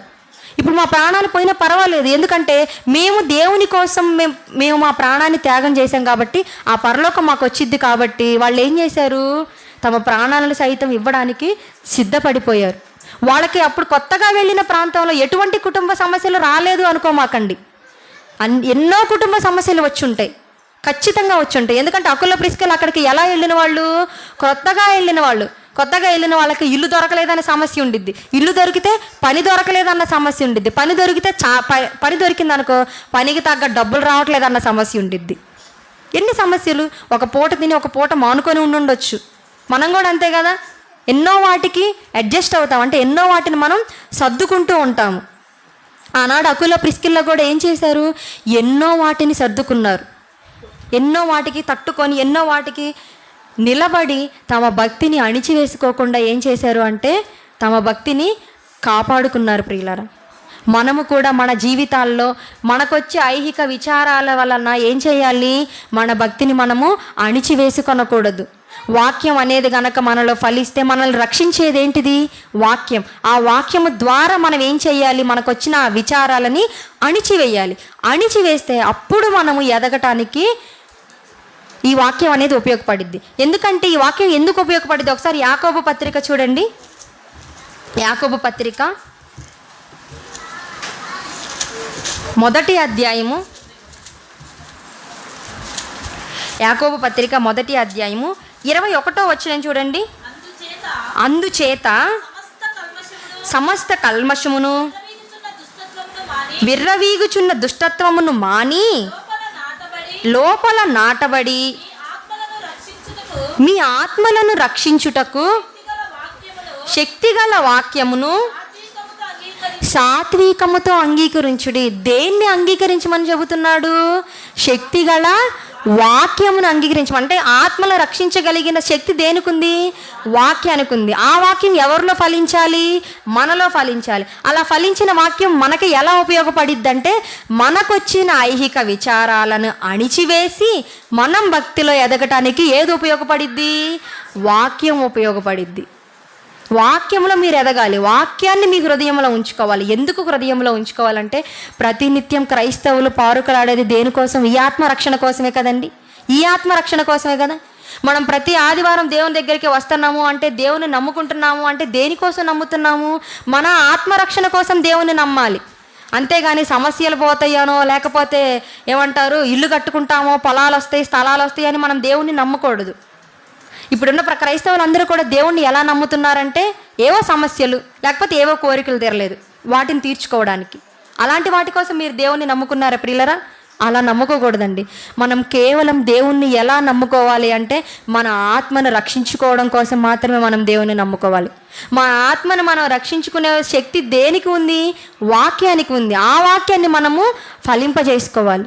ప్రియులరా, ప్రతి మనిషి తన జీవితంలో ఎలా బ్రతికితే ఈ ఐహిక విచారాన్ని అణిచివేసుకోనగలడో పౌలు గారు మనకి చెప్పాడు. అంటే ప్రతి మనిషి ఎలా బ్రతకగలిగితే ఈ ఐహిక విచారాలను అణిచివేసుకొనగలడో మనకి పౌలు గారు ఫిలిప్పీలకు రాసిన పత్రిక 4వ అధ్యాయము 11వ వచనం ఒకసారి చూడండి. ఫిలిప్పీలకు రాసిన పత్రిక 4వ అధ్యాయము 11వ వచనం. నాకు కొదువ కలిగినందున నేను ఇలాగు చెప్పుటలేదు. నేనే స్థితిలో ఉన్నను ఆ స్థితిలో సంతృప్తి కలిగి నేర్చుకొని ఉన్నాను. ఇక్కడ పౌలు గారు ఏం చెబుతున్నారు? నాకు కొదువ కలిగినందున నేను ఇలాగ చెప్పటలేదు అంటే, నాకేదో తక్కువయిందని, నాకేదో లేదని నేను ఇలా చెప్పట్లేదు. కానీ ఏం చెబుతున్నాడు? నే స్థితిలో ఉన్నను ఆ స్థితిలో సంతృప్తి కలిగి ఉండుట నేర్చుకున్నాను. పౌలు గారు ఏం చెప్తున్నాడు? నేర్చుకుంటున్నాడు అంట. ఏమి నేర్చుకుంటున్నాడు? ఏ స్థితిలో ఉన్నా సరే సంతృప్తి కలిగి ఉండటం నేర్చుకున్నాడు. అంటే పౌలు గారు ఇక్కడ మనకు ఒక పెద్ద పాఠం నేర్పిస్తున్నాడు. ఏమి నేర్పిస్తున్నాడంటే ప్రియులరా, మనిషి ఎలా ఉన్నా సరే సంతృప్తి కలిగి ఉండటం నేర్చుకోవాలి. అంటే ఉన్న దానిలో తృప్తి కలిగి ఉండటం నేర్చుకోవాలి. కానీ మనకి ఉండిద్దా తృప్తి? ఉండదు. ఒక ఇల్లు ఉందనుకోండి, మనిషి దేనికోసం ఆలోచిస్తాడు? ఒకటే ఇల్లు ఉంది కదా, పిల్లోడి పేరు మీద లేదని పిల్లోడి కోసం సంపాదించాలనుకుంటాడు. ఒకసారి ఎకరం పొలం ఉందనుకోండి, దాన్ని ఏం చేయాలనుకుంటాడు? 2 ఎకరాలు చేయాలనుకుంటాడు. ఎందుకు? ఉన్నదానిలో సంతృప్తి కలిగి ఉండాలి. ఉన్నదానిలో సంతృప్తి కలిగి ఎప్పుడైతే మనం ఉంటామో అప్పుడు, అంటే మనం ఎప్పుడైతే తృప్తి కలిగి ఉంటామో మనకు ధనాన్ని సంపాదించాలి, లేకపోతే లోకంలో ఉన్న వాటి కోసం పరిగెత్తాలి అన్న ఆలోచన మనకు రాదు. లోకంలో ఉన్న వాటి కోసం మనం ఎప్పుడైతే పరిగెత్తాలి అని అనుకుంటామో అప్పుడే మన భక్తికి అడ్డుకట్టబడిపోతుంది. పిల్లల ఈ ఐహిక విచారాలు అనేవి ఎలాంటివంటే, మనల్ని దేవునిలో ఎదగనివ్వవు. అసలు దేవుని గురించి కూడా ఆలోచించనివ్వవు. తెలుసా? దేవుని గురించి కూడా ఆలోచించకుండానే నిన్ను కష్టపెడతా ఉంటాయి ఈ ఐహిక విచారాలు అనేవి. దేవుని కోసం సమయం ఇవ్వాలి అనుకున్నా సరే నువ్వు ఇవ్వలేని స్థితికి వెళ్ళిపోతూ ఉంటావు. అవసరమా మనకు ఆ స్థితి? దేవుని కోసం కూడా సమయాన్ని ఇచ్చిన దేవునికే సమయాన్ని ఇవ్వకపోతే అటువంటి స్థితి మనకు అవసరమా? అవసరం లేదండి. ఎందుకంటే ఆయుష్ని ఇచ్చింది ఎవరు? దేవుడు. ఈ సమయాన్ని ఇచ్చింది ఎవరు? దేవుడు. నిన్ను ఆరోగ్యంగా ఉంచింది ఎవరు? దేవుడు. అటువంటి దేవునికి నీ ఆయుష్కాలాన్ని, నీ సమయాన్ని దేవునికి ఇవ్వకుండా నువ్వు దేనికోసమో పరిగెత్తే దానిలో నీకు ఏమైనా తృప్తి ఉండిద్దా? ఉండదు. ఒకవేళ నువ్వు దాన్ని పొందినా సరే దానివల్ల నీకు ప్రశాంతత లేకుండా చేస్తాడు దేవుడు. పౌలు గారు ఏం చెబుతున్నాడంటే, నేనే స్థితిలో ఉన్నా సరే సంతృప్తి కలిగి ఉండుట నేర్చుకుంటున్నాడు. మనం కూడా అంతే. మన దగ్గర ఉన్న వాటితో తృప్తి కలిగి ఉండటం నేర్చుకోవాలి. మనకు ఒక చిన్న గృహం ఉందనుకోండి, ఆ గృహాన్ని బిల్డింగ్ ఎలా చేయాలనేది ఆలోచించడం కంటే కూడా అలా ఆలోచించామనుకో పరిగెట్టాల్సి వచ్చిద్ది. మనకున్న దానిలో మన ఉండటానికి నీడ ఉంది, కట్టుకోవటానికి బట్టలు ఉన్నాయి, తినటానికి అన్నం తిండి ఉంది, ఇక ఇవి చాలు, వీటితోటి నేను దేవుని కోసం బ్రతికితే చాలు అని మనం అనుకుంటే మనం ఐహిక విచారాల్లో పడిపోము. కానీ ఎప్పుడైతే లోకాన్ని చూసి ఎదగాలి అని అనుకుంటూ ఉంటామో ఇక మనలో ఉన్న ఇవన్నీ ఏం చేస్తాయంటే రేపబడతా ఉంటాం అనమాట. రేపబడి ఏం చేస్తాము? అక్కడ సంపాదించాలి, అక్కడ కొనాలి, ఇక్కడ కొనాలి, అది కొనాలి, ఇది కొనాలి, అది సంపాదించాలి, పిల్లోడి పేరు మీద పెట్టాలి, పిల్ల పేరు మీద పెట్టాలి, కొడుకు కొనాలి అంటే ఏవేవో ఆలోచిస్తూ ఉంటాడు మనిషి. ఎందుకు ఆలోచిస్తున్నాడు అలా అంటే తృప్తి లేదు. కన్నుకి తృప్తి ఉండదు, ఆలోచించే ఆలోచనలకు కూడా తృప్తి ఉండదు. ఎందుకు తృప్తి లేదు అంటే చాలట్లేదు. ఆశ, దురాశ. దేవుడు ఏం చెప్పాడు? ఆశా నిగ్రహం అనేది చాలా ముఖ్యమని చెప్పాడు. ఆశా నిగ్రహం కనుక మనిషిలో లేకపోతే ఏమైద్దంటే దురాశల ద్వారా మనిషి ఏం చేస్తాడంటే ఈడవబడతాడు దురాశలతోటి. దురాశలు అంటే ఏంటి? ఒకటి ఉందనుకో దాంతో తృప్తి కలిగి ఉండడు, ఇంకో దాన్ని సంపాదించుకోవడం కోసం పరుగులు పెడతా ఉంటాడు. దాన్నే దురాశ అంటారు. దురాశ కలిగి మనిషి ఎప్పుడైతే పరుగులు పెడతా ఉంటాడో, ఆ దురాశ ద్వారా ఎప్పుడైతే మనిషి ఈడవబడతాడో అప్పుడు ఏమైపోయిద్దంటే ఎంత భక్తిపరుడైనా సరే తన భక్తిని ఒక్కసారిగా పోగొట్టుకుంటాడు. క్రైస్తవులైన మనందరం కూడా ప్రియులారా, మన భక్తిని మనము పోగొట్టుకోకూడదు. అలా పోగొట్టుకోకుండా ఉండాలి అంటే మనం ఏం చెయ్యాలి? ఏ స్థితిలో ఉన్నా సరే, పౌలు గారు ఏ స్థితిలో ఉన్నారో కూడా చెప్పారు. ఎక్కడ 12వ వచనం చూడండి. దీన స్థితిలో ఉండనెరుగుదును, సంపన్న స్థితిలో ఉండనెరుగుదును, ప్రతి విషయములోను అన్ని కార్యముల్లోనూ కడుపు నిండి ఉండుటకును, ఆకలిగొని ఉండుటకును, సమృద్ధి కలిగి ఉండుటకును, లేమిలో ఉండుటకును నేర్చుకొని ఉన్నాను. పౌలు గారు ఏం చెబుతున్నారు? సంపన్న స్థితిలో ఉండనెరుగుతాడంట. అంటే డబ్బు అధికంగా ఉన్నప్పుడు ఎలా ఉన్నాడో ఆయనకి తెలుసు. తర్వాత దీన స్థితిలో ఉండనెరుగుదును అంటే దీన స్థితిలో కూడా ఉన్నాడంట ఆయన. తర్వాత లేమి స్థితిలో కూడా ఉన్నాడు. అప్పుడు అకుల ప్రిస్కిల్ల తమ భక్తిని ఎలా పెంచుకున్నారంటే వాళ్ళు కూడా ఎలా బ్రతికారు? పౌలు వాళ్ళకి నేర్పించాడు. ఎలా నేర్పించాడంటే ఉన్న వాటితోటి సంతృప్తి కలిగి ఉండటం అకులకు ప్రిస్కిల్లాకి నేర్పించాడు.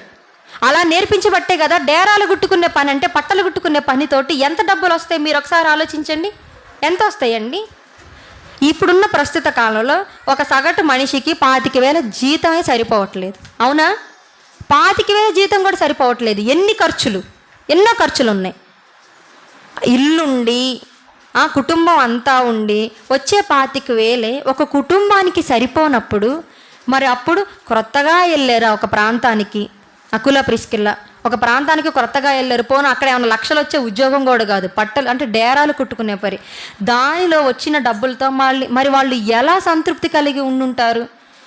ఎలా వాళ్ళు తమ ప్రాణాలు సైతం ఇవ్వగలిగి ఉండుంటారంటే పౌలు గారు చెబుతున్నాడు. పౌలు గారు ఉండనెరుగుదును అంటే ఆయనకి తెలుసు. సంపన్న స్థితిలో అంటే ధనం ఉన్నప్పుడు ఎలా ఉన్నాడో ఆయనకి తెలుసు. దీన స్థితిలో ఎలా ఉండాలో ఆయనకి తెలుసు. లేమిలో ఎలా ఉండాలో తెలుసు.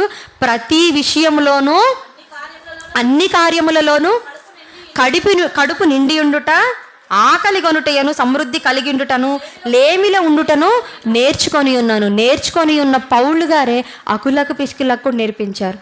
వాళ్ళు ఆ భార్యాభర్తలు వాళ్ళు ఆ స్థితిలో ఉన్నా సరే, వాళ్ళకి చాలని స్థితిలో అంటే లేమి స్థితిలో ఉన్నా సరే వాళ్ళు ఎలా ఉన్నారంటే తృప్తిగా ఉన్నారు. లేమి స్థితిలో ఉన్నా సరే వాళ్ళు ఎలా బ్రతికారు? తృప్తిగా బ్రతికారు. మనిషి ఎప్పుడు తృప్తి పొందుతాడు అంటే తన మనసు అనేది ఎప్పుడైతే సంతృప్తి పొందిద్దో అప్పుడే తృప్తి పొందుతాడు. ఎలా తృప్తి పొందుతాడు? ఎప్పుడైతే నేను ధనాన్ని సంపాదించాలి, ఎక్కువ కూడగట్టుకోవాలి, ఎక్కువ లేని దాన్ని కూడా నేను సంపాదించుకోవాలన్న ఆలోచనలు విడిచిపెడతాడో అప్పుడు మనిషికి ఏమొచ్చిద్ది? తృప్తి వచ్చిద్ది. అబ్బా నాకు ఇప్పుడు తృప్తిగా ఉంది. ఇప్పుడు అన్నం పెట్టారనుకోండి, ఆకలైన వాడికి అన్నం పెట్టారనుకోండి, వాడు ఏమంటాడు? సరిపోయిందమ్మా, తృప్తిగా ఉంది అంటారు. ఇప్పుడు నువ్వు కూడా ఏం చేయాలి? నీకు ఇల్లు ఉందనుకో, నాకు ఇల్లు ఉందండి, నాకు తృప్తిగా ఉంది, ఈ ఇంట్లో జీవిస్తాను, నేను దేవుని కోసం జీవించాలని అన్న స్థితిలోకి నువ్వు వేస్తే నీకేముండిద్ది? సంతృప్తి కలిగి ఉండటం నువ్వు నేర్చుకున్నట్లే. పౌలు గారు నేర్చుకున్న ఆయన మనకెందుకు రాస్తున్నాడు అంటే మీరు కూడా నేర్చుకోవాలి. ఎలా నేర్చుకోవాలి అంటే ఏ స్థితిలో ఉన్నా సరే, లేని స్థితిలో ఉన్నా సరే, ఉన్న స్థితిలో ఉన్నా సరే, ఆకలి కొనే స్థితిలో ఉన్నా సరే మీరు ఎలా ఉండాలంటే సంతృప్తి కలిగి ఉండటం నేర్చుకోండి. ఎలా ఉండగలిగాడండి పౌలు గారు సంతృప్తి కలిగి? అన్ని ఇబ్బందులు వచ్చినా కూడా. అసలు కొరింథీయులకు రాసిన మొదటి పత్రికలో ఆయన పడిన శ్రమల గురించి చెప్తాడు. కొరింథీయులకు రాసిన మొదటి పత్రిక, క్షమించండి, 2వ పత్రిక 11వ అధ్యాయము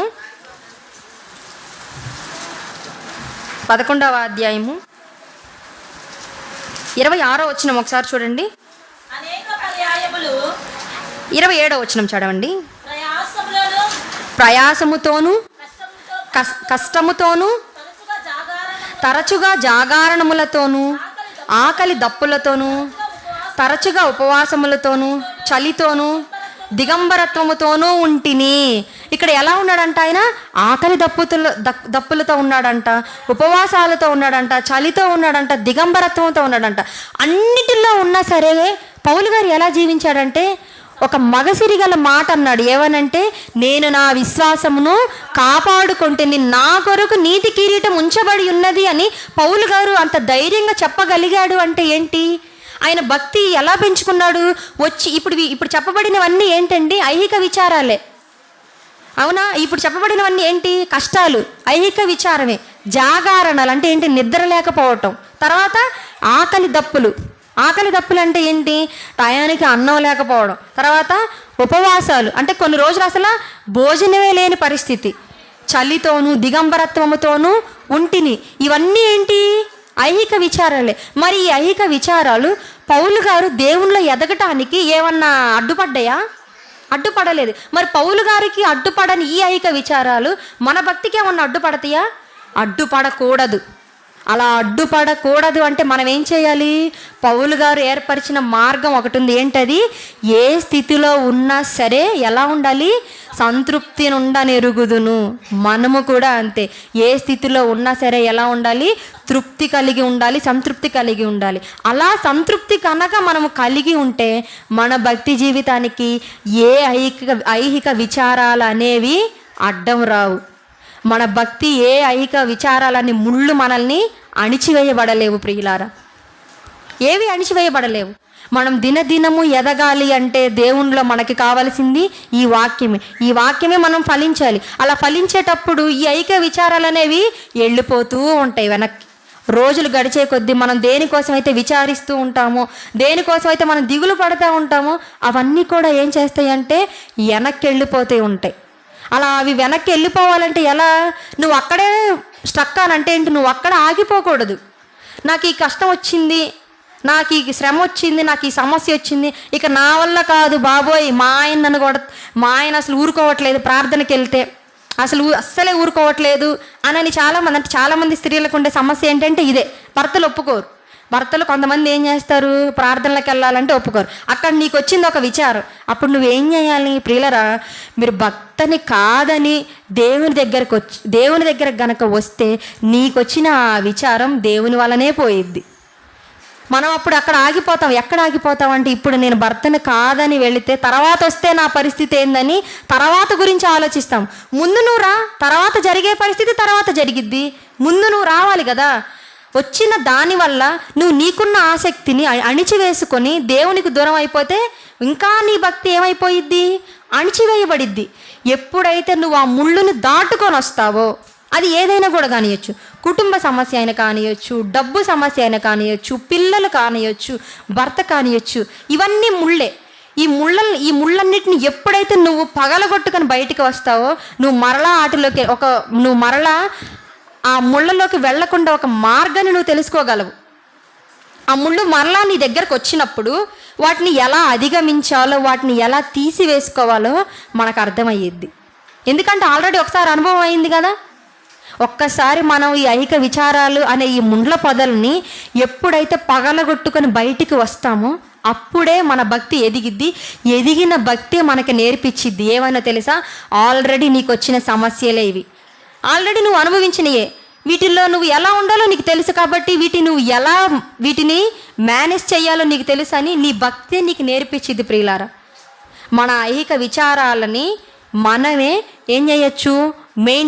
మేనేజ్ చేసుకోవచ్చు అంటారు కదా. మనకు వచ్చే ఐహిక విచారాలను మన భక్తితోటి మనమే వాటిని అధిగమించవచ్చు.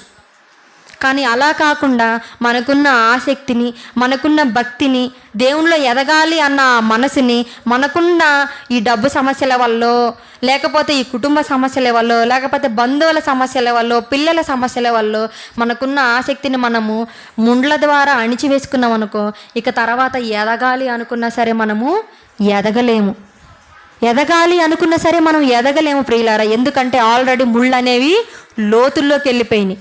ఇక నిన్ను ఏమంటారు? లోతుల్లో పడేసినాయి. లోతుల్లో ఉన్న వాటిని మనం ఏమన్నా లోతుల్లోకి వెళ్ళిపోయినాడు పైకి రావటం ఎంత కష్టం, అవునా? ఒక గుంట ఉందనుకోండి, ఆ గుంటలో పడిన వాడు పైకి రావటం ఎంత కష్టం, చాలా కష్టం. అలా కాకుండా పైన ఉన్నప్పుడే పైకి వస్తే, అలాగే మొట్టమొదటిగా వచ్చిన మీకు శ్రమలు కానియచ్చు, మొట్టమొదటిగా వచ్చిన మీకు పరీక్షలు కానియచ్చు, వాటిని మీరు జయించాలి. వాటిని మీరు ఎప్పుడైతే జయిస్తారో మీకు ఒక అనుభవం వచ్చిద్ది. ఆ అనుభవం ద్వారా రెండవసారి అటువంటి సమస్యలు వచ్చినప్పుడు మీరు ఏం చేస్తారంటే ధైర్యంగా ఎదుర్కొంటారు. ధైర్యంగా ఎదుర్కొని మీ భక్తిని మీరు కాపాడుకుంటారు. పిల్లరా, మనం నేర్చుకున్నాం ఏంటి? భక్తి అనేది ఐహిక విచారాల వల్ల అణిచివేయబడకూడదు. ఐహిక విచారాలు అంటే ఏంటి? ఈ మనిషి ఇప్పుడు ప్రస్తుతం ఒకటి ధనం కోసం పరిగెట్టడం, రెండవది కుటుంబ సమస్యలు. ఒక గెహజీ ఉన్నాడు, ఏం చేశాడు? ధనం కోసం పరిగెట్టి తన భక్తిని పోగొట్టుకున్నాడు, తన భక్తిని అణిచివేసుకున్నాడు. తన మనస్సాక్షి గద్దిస్తున్నా సరే ఏం చేశాడు? తన భక్తిని అణిచివేసుకొని శాపాన్ని కొని తెచ్చుకొని నిత్య జీవాన్ని పోగొట్టుకున్నాడు. శాపాన్ని కొని తెచ్చుకొని అంటే ధనం కోసం పరిగెట్టిన అతను ఆ ధనం వల్ల ఏమైనా సంతృప్తి కలిగి ఉన్నాడా? సంతృప్తి కలిగి లేడు. కుటుంబాలలో మనం కూడా అంతే. దేనికోసమో పరిగెడితే, దేనికోసమో వెళితే మనం కూడా మనకు కొన్నిసార్లు ఏమైందంటే దేనికోసం అంటే ధనం కోసం మనం పరిగెడితే మన కుటుంబమే మనకు కాకుండా పోయిద్ది. మనం ఎంత చేసినా కూడా ఎవరి కోసం చేసుకుంటాం? మన కుటుంబం కోసమే కదా చేస్తాము. అలా కుటుంబం కోసం చేసినప్పుడు నువ్వు వెళ్ళి అంత కష్టపడి వచ్చి ఈ కుటుంబమే నీకు లేకపోతే ఏమయ్యిద్ది? ఎంత బాధ. అటువంటి ధనం కోసం కుటుంబాన్ని విడిచిపెట్టి మరి మనం పరిగెత్తాలా? దేవుణ్ణి విడిచిపెట్టి మరి పరిగెత్తాల్సిన అవసరం ఉందా అంటే లేదు ప్రియులారా. ఒక గెహజీలాగా మనం ఉండకూడదు. ప్రతి దంపతులు, ప్రతి భార్య భర్త, ప్రతి స్త్రీ పురుషులు ఎలా ఉండాలంటే ఒక అకుల ప్రిస్కిల్లాగా ఉండాలి. ఎన్ని సమస్యలు వచ్చినా సరే, కుటుంబ సమస్యలు ఆనాడు వాళ్ళకి ఎన్నో వచ్చినా సరే, ఒక డబ్బు సమస్య, ఒక కొత్త మనుషుల సమస్య, లేకపోతే అక్కడున్న మనుషులతోటి సమస్య ఏమున్నా సరే వాళ్ళు తమ భక్తిని ఎదిగించుకోవడానికి అవేవి కూడా వాళ్ళకి ఏమైనా అడ్డంగా ఉన్నాయా? అడ్డంగా లేవు. మనం కూడా ఎలా ఉండాలి? మన భక్తిని ఎదిగించుకోవడానికి ఎవరిని ఆదర్శంగా తీసుకోవాలి? అకుల ప్రిస్కిల్లాని తీసుకోవాలి. అకుల ప్రిస్కిల్లాని తీసుకొని భార్యాభర్తలుగా కుటుంబాల్లో తల్లిదండ్రులుగా జీవిస్తున్న మీరు కూడా ఎన్ని కుటుంబ సమస్యలు వచ్చినా సరే వాటన్నిటిని కూడా అణిచివేసుకొని దేవుని కోసం ఎదగాలి. అలా ఎదగడం కోసం ఒక అకుల ప్రిస్కిల్లాని చూడండి. ఆ తర్వాత అకుల ప్రిస్కిల్లా ఎందుకు అంత త్యాగం చేయడానికి కూడా సిద్ధపడ్డారు అంటే దేవుడు చెప్పాడు ఏమని? మీ కొరకు ధనాన్ని కూర్చుకొనమని, మీ కొరకు ధనాన్ని కూర్చుకోమని. ఎందుకు మీ కొరకు ధనాన్ని కూర్చుకోమన్నాడంటే మనల్ని నిత్య జీవానికి చేర్చేది, మనకి పరలోకంలో స్థలాలను ఇచ్చేది ఏంటంటే ఆ పరలోకపు ధనమే. దానికోసం మనం పరిగెత్తాలి. ఇక చివరిగా మన భక్తిని ఎల్లకాలం కొనసాగించుకోవాలి అంటే పౌలు గారు మనకి నేర్పించిన విధానం ఏంటంటే ఏ స్థితిలో ఉన్నా సరే సంతృప్తి కలిగి ఉండాలి. వాళ్ళెవరికో ఫ్రిడ్జ్ ఉంది మనకు లేదు అని అప్పులు చేసి మరీ కొనాల్సిన అవసరం లేదు. డబ్బులుంటే కొనుక్కోవచ్చు, అవునా? డబ్బులుంటే కొనుక్కోవచ్చు. కానీ వాళ్ళ ఇంట్లో ఉంది, మా ఇంట్లో లేదు. ఎందుకు లేదు? ఎక్కడో చోట అప్పు చేద్దాం, తీసుకొద్దాం, కొందామని అనుకోవాల్సిన అవసరం లేదు ప్రియులారా. లేకపోతే ఆవిడెవరో బంగారం కొనుక్కుంది, లేకపోతే ఆడెవరో పెద్ద నగలు కొనుక్కుంది కాబట్టి ఆవిడకున్నాయిగా, నాకు కూడా ఉండాలి. వాళ్ళని చూసి మనం రేపబడతాం అన్నమాట. వాళ్ళని చూసి ఏంది? ఆమె కొందగా. ఇప్పుడు కొనేవాళ్ళు కూడా ఏం చెబుతారంటే వచ్చి మనతో ఎలా చెప్తారు అంటే ఉండే కొంది బంగారం రేటు బాగా పెరిగిపోయింది, ఇప్పుడే కొనిపెట్టుకో అని చెబుతారు. ఇక మనలో ఆలోచన మొదలయ్యిద్ది. అవునా? ఆడవాళ్ళల్లో ఎక్కువ ఇవి చూస్తూ ఉంటాం. చాలామంది ఏంటి, ఉండే కొద్ది ఇంకా బాగా పెరిగిపోయిద్ది బంగారం ధర, ఇప్పుడే కొనిపెట్టుకో, డబ్బులుంటే ఇప్పుడే కొనిపెట్టుకో, డబ్బులుంటే ఇప్పుడే కొనుక్కో అని చెబుతారు. ఇక అలా చెప్పటం ఆలస్యం, ఇక మనం ఆలోచనలో పడతాం అనమాట. నిజమే కదా, పిల్లలు పెద్దోళ్ళు అవుతున్నారు, ఏమీ లేవు, మరి పిల్లలకి ఏం చెయ్యాలని ఆలోచించి ఏం చేస్తాం, ఇక అప్పులు తెచ్చైనా లేకపోతే ఎక్కడో చోట లోన్లు తీసుకుంటారు. ఎక్కడో చోట లోన్లు తీసుకొని ఏం చేస్తారు, ఆ బంగారం ఏదో కొంటారు. ఇప్పుడు ఆ లోన్లు ఎవరు కట్టాలా? తీసుకున్న వాళ్ళే కట్టాలి. ఇప్పుడు ఆ తీసుకున్న నువ్వు కట్టే స్థితిలో ఉంటావా లేదా అనేది ఇక తర్వాత వచ్చే సమస్యలను బట్టి అర్థమైద్ది మీకు. అప్పుడు ఏమనుకుంటానంటే, అనవసరంగా తీసుకున్నానే అని మనమే బాధపడతాం. అయ్యా ఆమె ఏమంటా నాకు చెప్పింది, ఆమె మాటిని అనవసరంగా అడిగేసానే అని మనలో మనమే బాధపడతాం. అలా కాకుండా ఆమె చెప్పిందని ఒకవేళ ఆమె వచ్చి దగ్గర అనిందే అనుకో, అయితే ఏమైంది, ఉండాలా, డబ్బులుంటే కొంటావు, లేకపోతే లేదు. అవి లేకపోతే భూమి మీద ఎవరిని బ్రతకనివ్వరా? బంగారపు నగలు లేకపోతే బ్రతకనివ్వరా? ఇళ్లలో ఫ్రిడ్జులు లేకపోతే బ్రతకనివ్వరా? ఎందుకు బ్రతకనివ్వరు? బ్రతకనిస్తారు. అంటే పక్కన వాళ్ళని చూసి మనం ఏం చేయకూడదు, రేపబడకూడదు. ఎప్పుడైతే పక్కన వాళ్ళని చూసి మనం రేపబడి వాళ్ళకుంది, నాకు ఉండాలి, వాళ్ళు కొన్నారు, నేను కొనాలి అని ఎప్పుడైతే అనుకుంటావో, ఎప్పుడైతే వాళ్ళని చూసి నువ్వు రేపబడతావో, చిన్న చిన్నగా ఏమైద్ది, నీలో ఒక ఆశ మొదలైద్ది. ఆ ఆశ వల్ల ఏమయ్యిద్ది, నువ్వు దేవుని కోసం ఆలోచించడం మానేస్తావు. దేవుని కోసం, దేవుని కార్యాల కోసం ఆలోచించడం మానేసి ఏం చేస్తావు, అది ఎట్ట సంపాదించాలి, అది కొనాలంటే ఎంత అయింది, అంత నేను సంపాదించాలంటే ఎన్ని రాత్రులు పని చేయాలి, ఎన్ని పగళ్ళు పని చేయాలని ఇక ఆలోచిస్తూ ఉంటాం. అలా ఆలోచిస్తే ఏం చేస్తాము, ఆదివారం వచ్చింది, పలానా వాళ్ళు ఎక్కువ ఇస్తున్నారంట, డబ్బులు అనగానే ఏమంటారు, నేను అనుకున్న దానికి ఈరోజు వెళ్తే సరిపోయిద్ది, ఆదివారమేగా, వచ్చే ఆదివారం వెళదావాలి అని ఏం చేస్తారు, ముందు అక్కడికి వెళ్తారు. ఇలానే ఆలోచిస్తారు మనుషులు. అంటే మనలో పుట్టే దురాశలు ఎలా ఉంటాయి అంటే మనల్ని ఇలా ఆలోచింపజేస్తాయి. వాటిని ఐహిక విచారాలు అంటారు. మనుషుల్ని ఇలా ఆలోచింపజేస్తాయి అన్నమాట. ఎలా ఆలోచింపజేస్తాయి అంటే ఇట్లానే, అయ్యో ఒకరు నిజంగానే ఆ రోజు వెళ్తే 1000 రూపాయలే, కానీ ఆదివారం వెళ్ళాం అనుకో 1500 అనగానే ఏం చేస్తాము, 500 ఎక్స్ట్రా వస్తాయి. ఆదివారం ఏముంది, వచ్చే ఆదివారం కూడా వచ్చిద్దిగా, ఈ 500 పోతే రావుగా అని ఏం చేస్తాము, ఈ పనిని మానేసి ఆ పని కోసం పరిగెడతాం. అవసరమా ప్రియులారా? ఒకవేళ ఆ పని కోసం వెళ్ళావు, అక్కడ ఏరో చోట పావు గరిసి నువ్వు ఆ చేలో పడ్డావు, 500 కాస్త ఎంత అయ్యిద్ది, 3000 అయ్యిద్ది. సరిపోలా? దేవుణ్ణి కాదని వెళితే మనకు వచ్చే సమస్యలు ఇలానే ఉంటాయి. దేవుని కాదని వెళితే మనం కొని తెచ్చుకునే సమస్యలు ఎలా ఉంటాయి అంటే ఇలానే ఉంటాయి. కాబట్టి మీరు మీ భక్తి జీవితాన్ని పోగొట్టుకోమాకండి, ఎవరినో చూసి మీ విశ్వాసాన్ని పోగొట్టుకోమాకండి ప్రియులారా. అంతము వరకు సహించువాడే రక్షణ పొందును. అంతము వరకు సహించాలి. బాప్తీసం తీసుకున్న ఒక 10 సంవత్సరాలు బాగున్నాను, 2 సంవత్సరాలు బాగున్నాను, 3 సంవత్సరాలు బాగున్నాను, ఇక ఆ తర్వాత ఏమైందిలే అని అనుకుంటే కాదు, అంతము వరకు సహించాలి. అంతము వరకు మీ భక్తిని మీరు కాపాడుకోవాలి. ఈ ఐక విచారాల వలన మీరు మీ భక్తిని అణిచివేసుకోనకూడదు. ఎప్పుడైతే మీరు అణిచివేసుకున్నారో మీ భక్తి పడిపోయిద్ది, మీ విశ్వాసం పడిపోయిద్ది, చివరికి మీరు దేవునికి దూరం అయ్యే పరిస్థితి.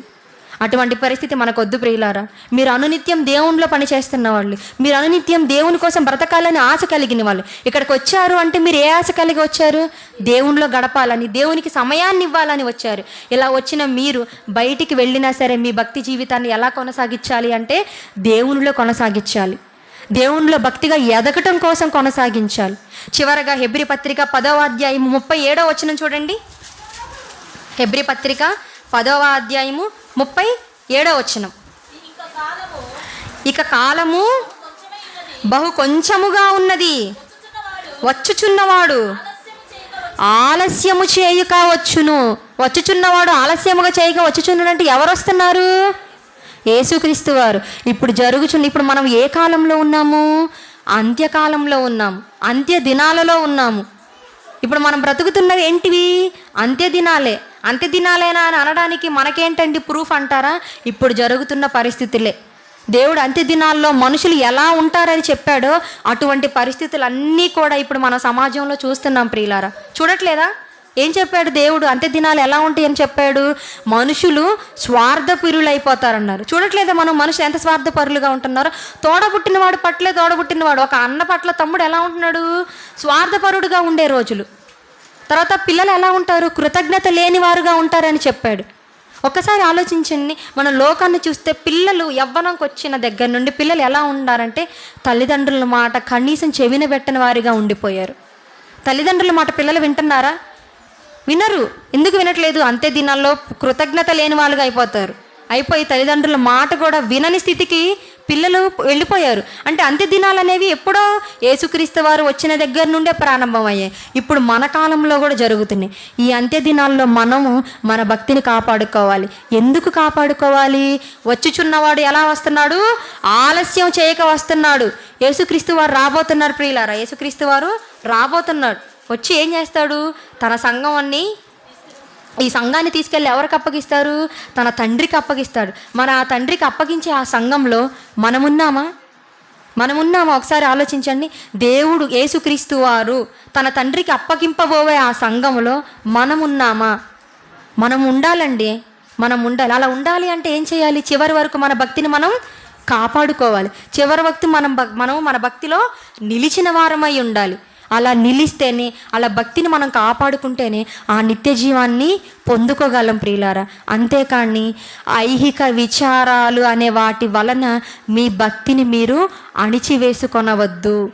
ఎప్పుడైతే మీరు ఐహిక విచారాల వలన మీరు మీ భక్తిని అణిచివేసుకుంటారో నిత్య జీవానికి దూరం అవుతున్నారు అనే విషయాన్ని జ్ఞాపకం ఉంచుకోండి, బాగా ఉంచుకోండి.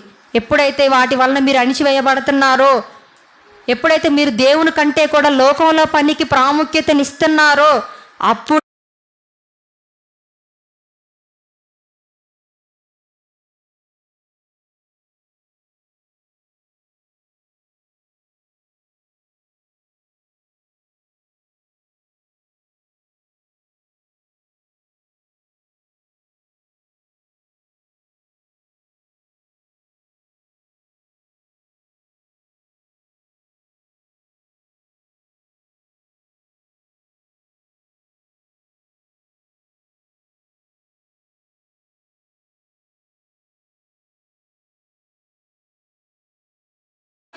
అలా ఉండాలి. సంతృప్తి కలిగి గనక మీరు ఉంటే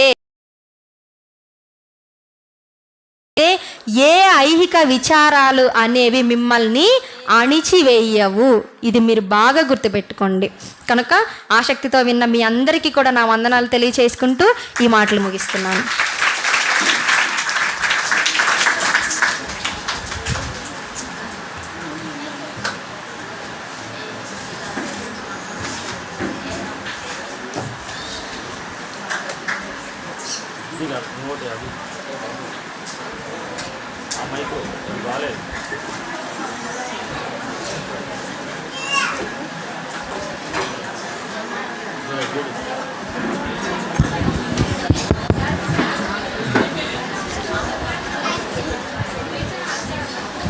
కూర్చోండి. ఓకే, ప్రేమైన వాళ్ళారా, మరి భక్తిని అణిచివేస్తున్న ఐహిక విచారాలు అనే చక్కటి సందేశాన్ని మరి మనందరికీ సవివరంగా వివరించిన మరి దేవుని పనిలో నిజంగా మరి తను జాబ్ చేసుకుంటూ ఏమంటే ఒకవైపు కుటుంబానికి ఆదరణగా ఉంటూ కుటుంబాన్ని పోషించుకుంటూ ఇటు దేవుని పనిలో ఉండడం అన్నది గొప్ప సంగతి ప్రేమైన వాళ్ళరా. కనుక మరి ఈరోజు మరి ఇంత మంచి మాటలను చెప్పినప్పుడు మీరు కూడా సహోదరుమణిని ఆదర్శవంతమైన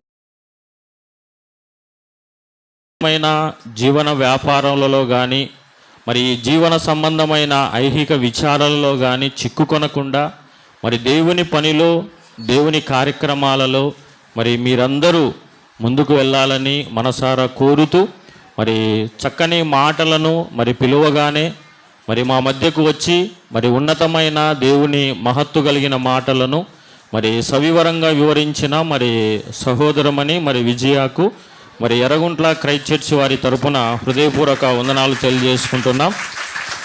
ఓకే ప్రేమైన వాళ్ళరా, మరి చివరిగా ఇంకొక 10 నిమిషాల్లో మరి కార్యక్రమాన్ని ముగించుకుందాం.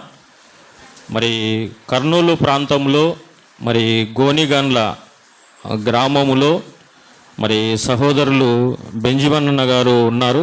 మరి ఆయన లేచి నిలబడతాడు.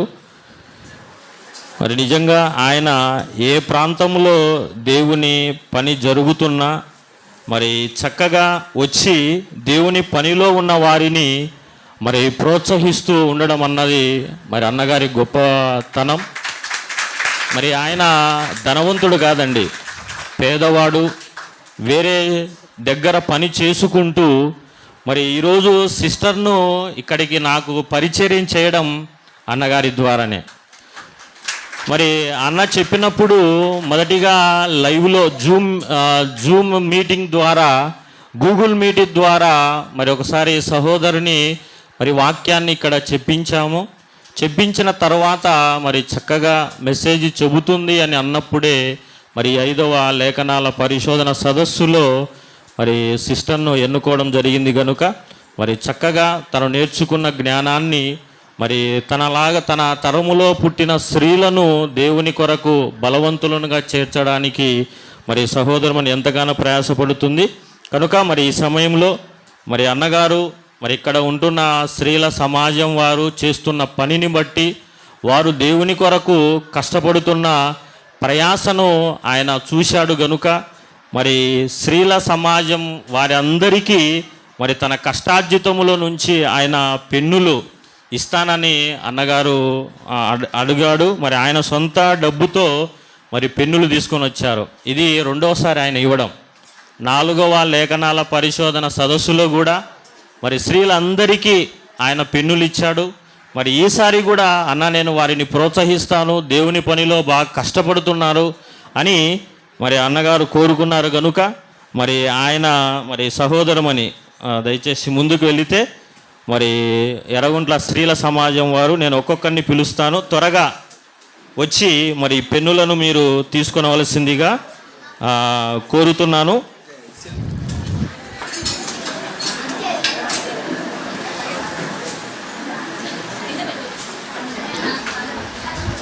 మరి త్వరగా రండిమా, లేట్ అయిపోతుంది.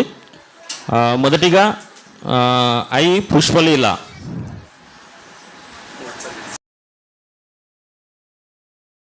సోదరికి మళ్ళీ గిఫ్ట్ ఇద్దరు.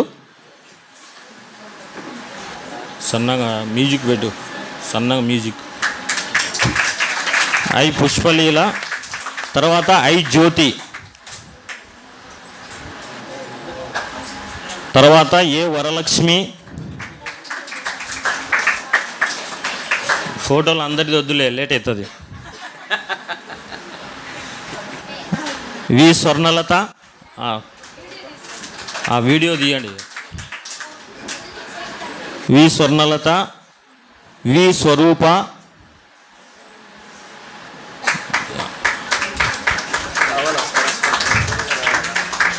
Why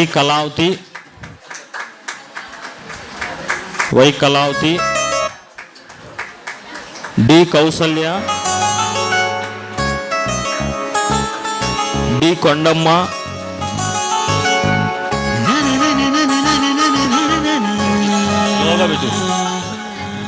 D Kondamma, D Ramadevi, G Lakshmidevamma,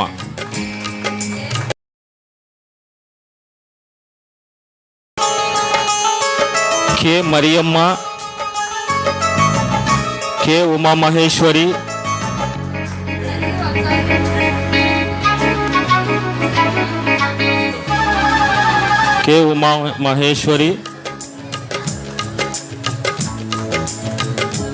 N Nagendramma, I Sunanda, I Epsiba, I ఆశీర్వాదమ్మ,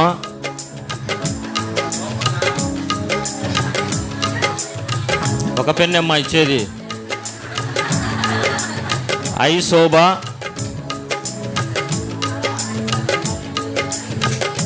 I Venkatamma, I Anitha, వెంకటమ్మది కూడా కామెకి ఇవ్వండి ఇద్దరు. V Stella Rani, G Sivakumari,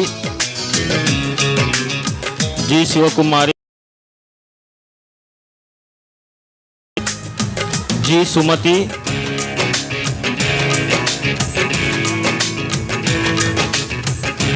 B Bharati,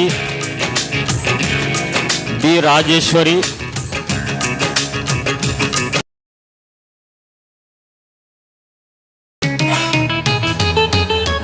M Deepa, B Lakshmidevi,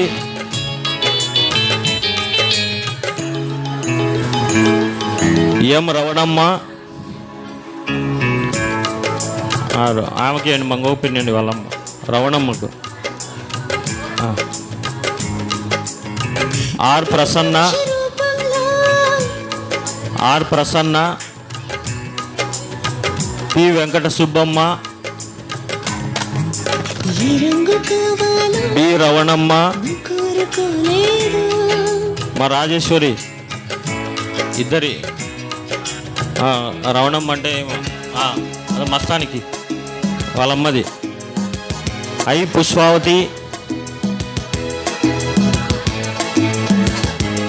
I Kavya, N Lekhana, I Mariyamma, G Mary, M Lakshmidevi, మా సుప్రజ, ఎం లక్ష్మీదేవి,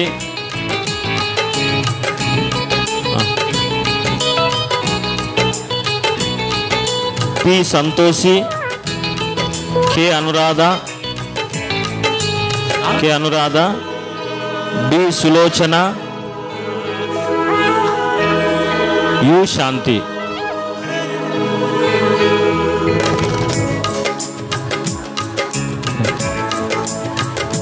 మా పిల్లలు ఉండాలి, మళ్ళీ ఇద్దాం ఫస్ట్. ఓకే, మరి అలాగే మరి దైవ సేవ ఉన్నాయా? మరి అన్నగారు దైవ సేవకులకు కూడా ఇవ్వాలని ఇష్టపడుతున్నారు కనుక మరి జి ఆనంద్ గారు,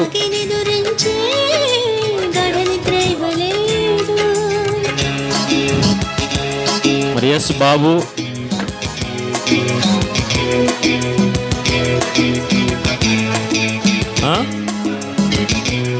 పేరు ఏం పేరు, సుగుణ,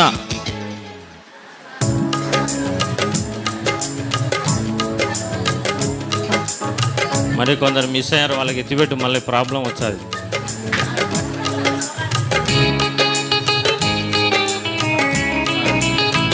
నారాయణ, రాజు,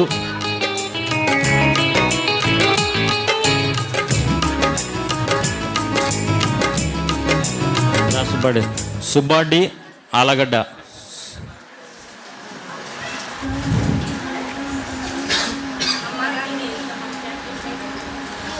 మరి వి జాన్, డి వీరనారాయణ,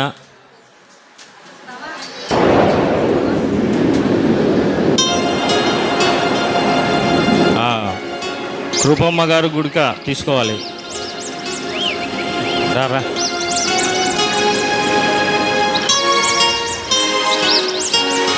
ఇంకా మరి ఈ సమయంలో మరి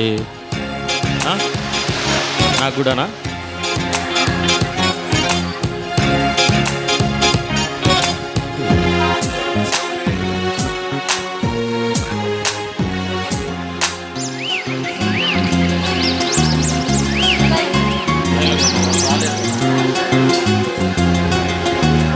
మరి రాని వాళ్ళందరికీ మళ్ళీ రేపు ఆదివారంన ఆరాధనలో ఇస్తాము. మరి ఎవరు ఏమీ బాధపడకండి.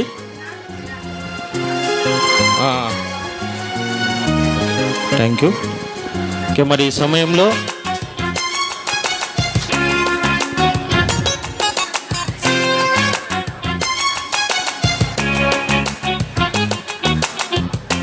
మరి ప్రొద్దుటూరు మరి ప్రిన్సిపల్ గారి సతీమణి శిరీష గారు వచ్చి మరి పెన్ను కూడా తీసుకోవాలని కోరుకుంటున్నాను. ఎవరు మరి వేంపల్లె ప్రాంతంలో సేవను జరిగిస్తున్న మరి సహోదరులు నరసింహులు గారు కూడా మరి ఆయనే చెప్తున్నాడు అందరికీ.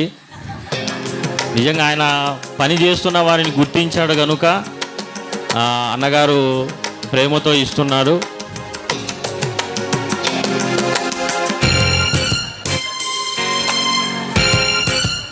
ఓకే, మరి ఎర్రగుంట్ల క్రైస్ట్ చర్చ్ వారి తరఫున కూడా మరి బెంజమిన్ అన్న గారికి మా హృదయపూర్వక వందనాలు తెలియజేసుకుంటున్నాం.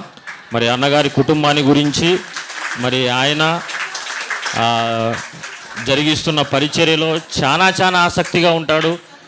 ఒకసారి మీరు ఆయన నోట్స్ను చూస్తే సిస్టర్ చెప్పిన మెసేజ్ అంతా ఉంటుంది దాంట్లో.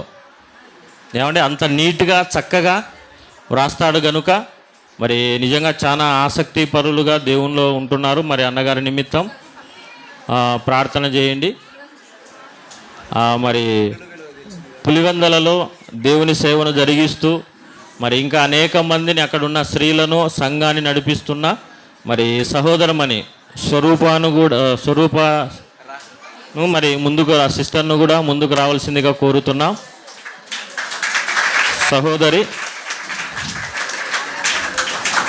స్వరూప గారిని కూడా మరి ముందుకు వచ్చి మరి పెన్నును తీసుకోవాలని కోరుతున్నాను.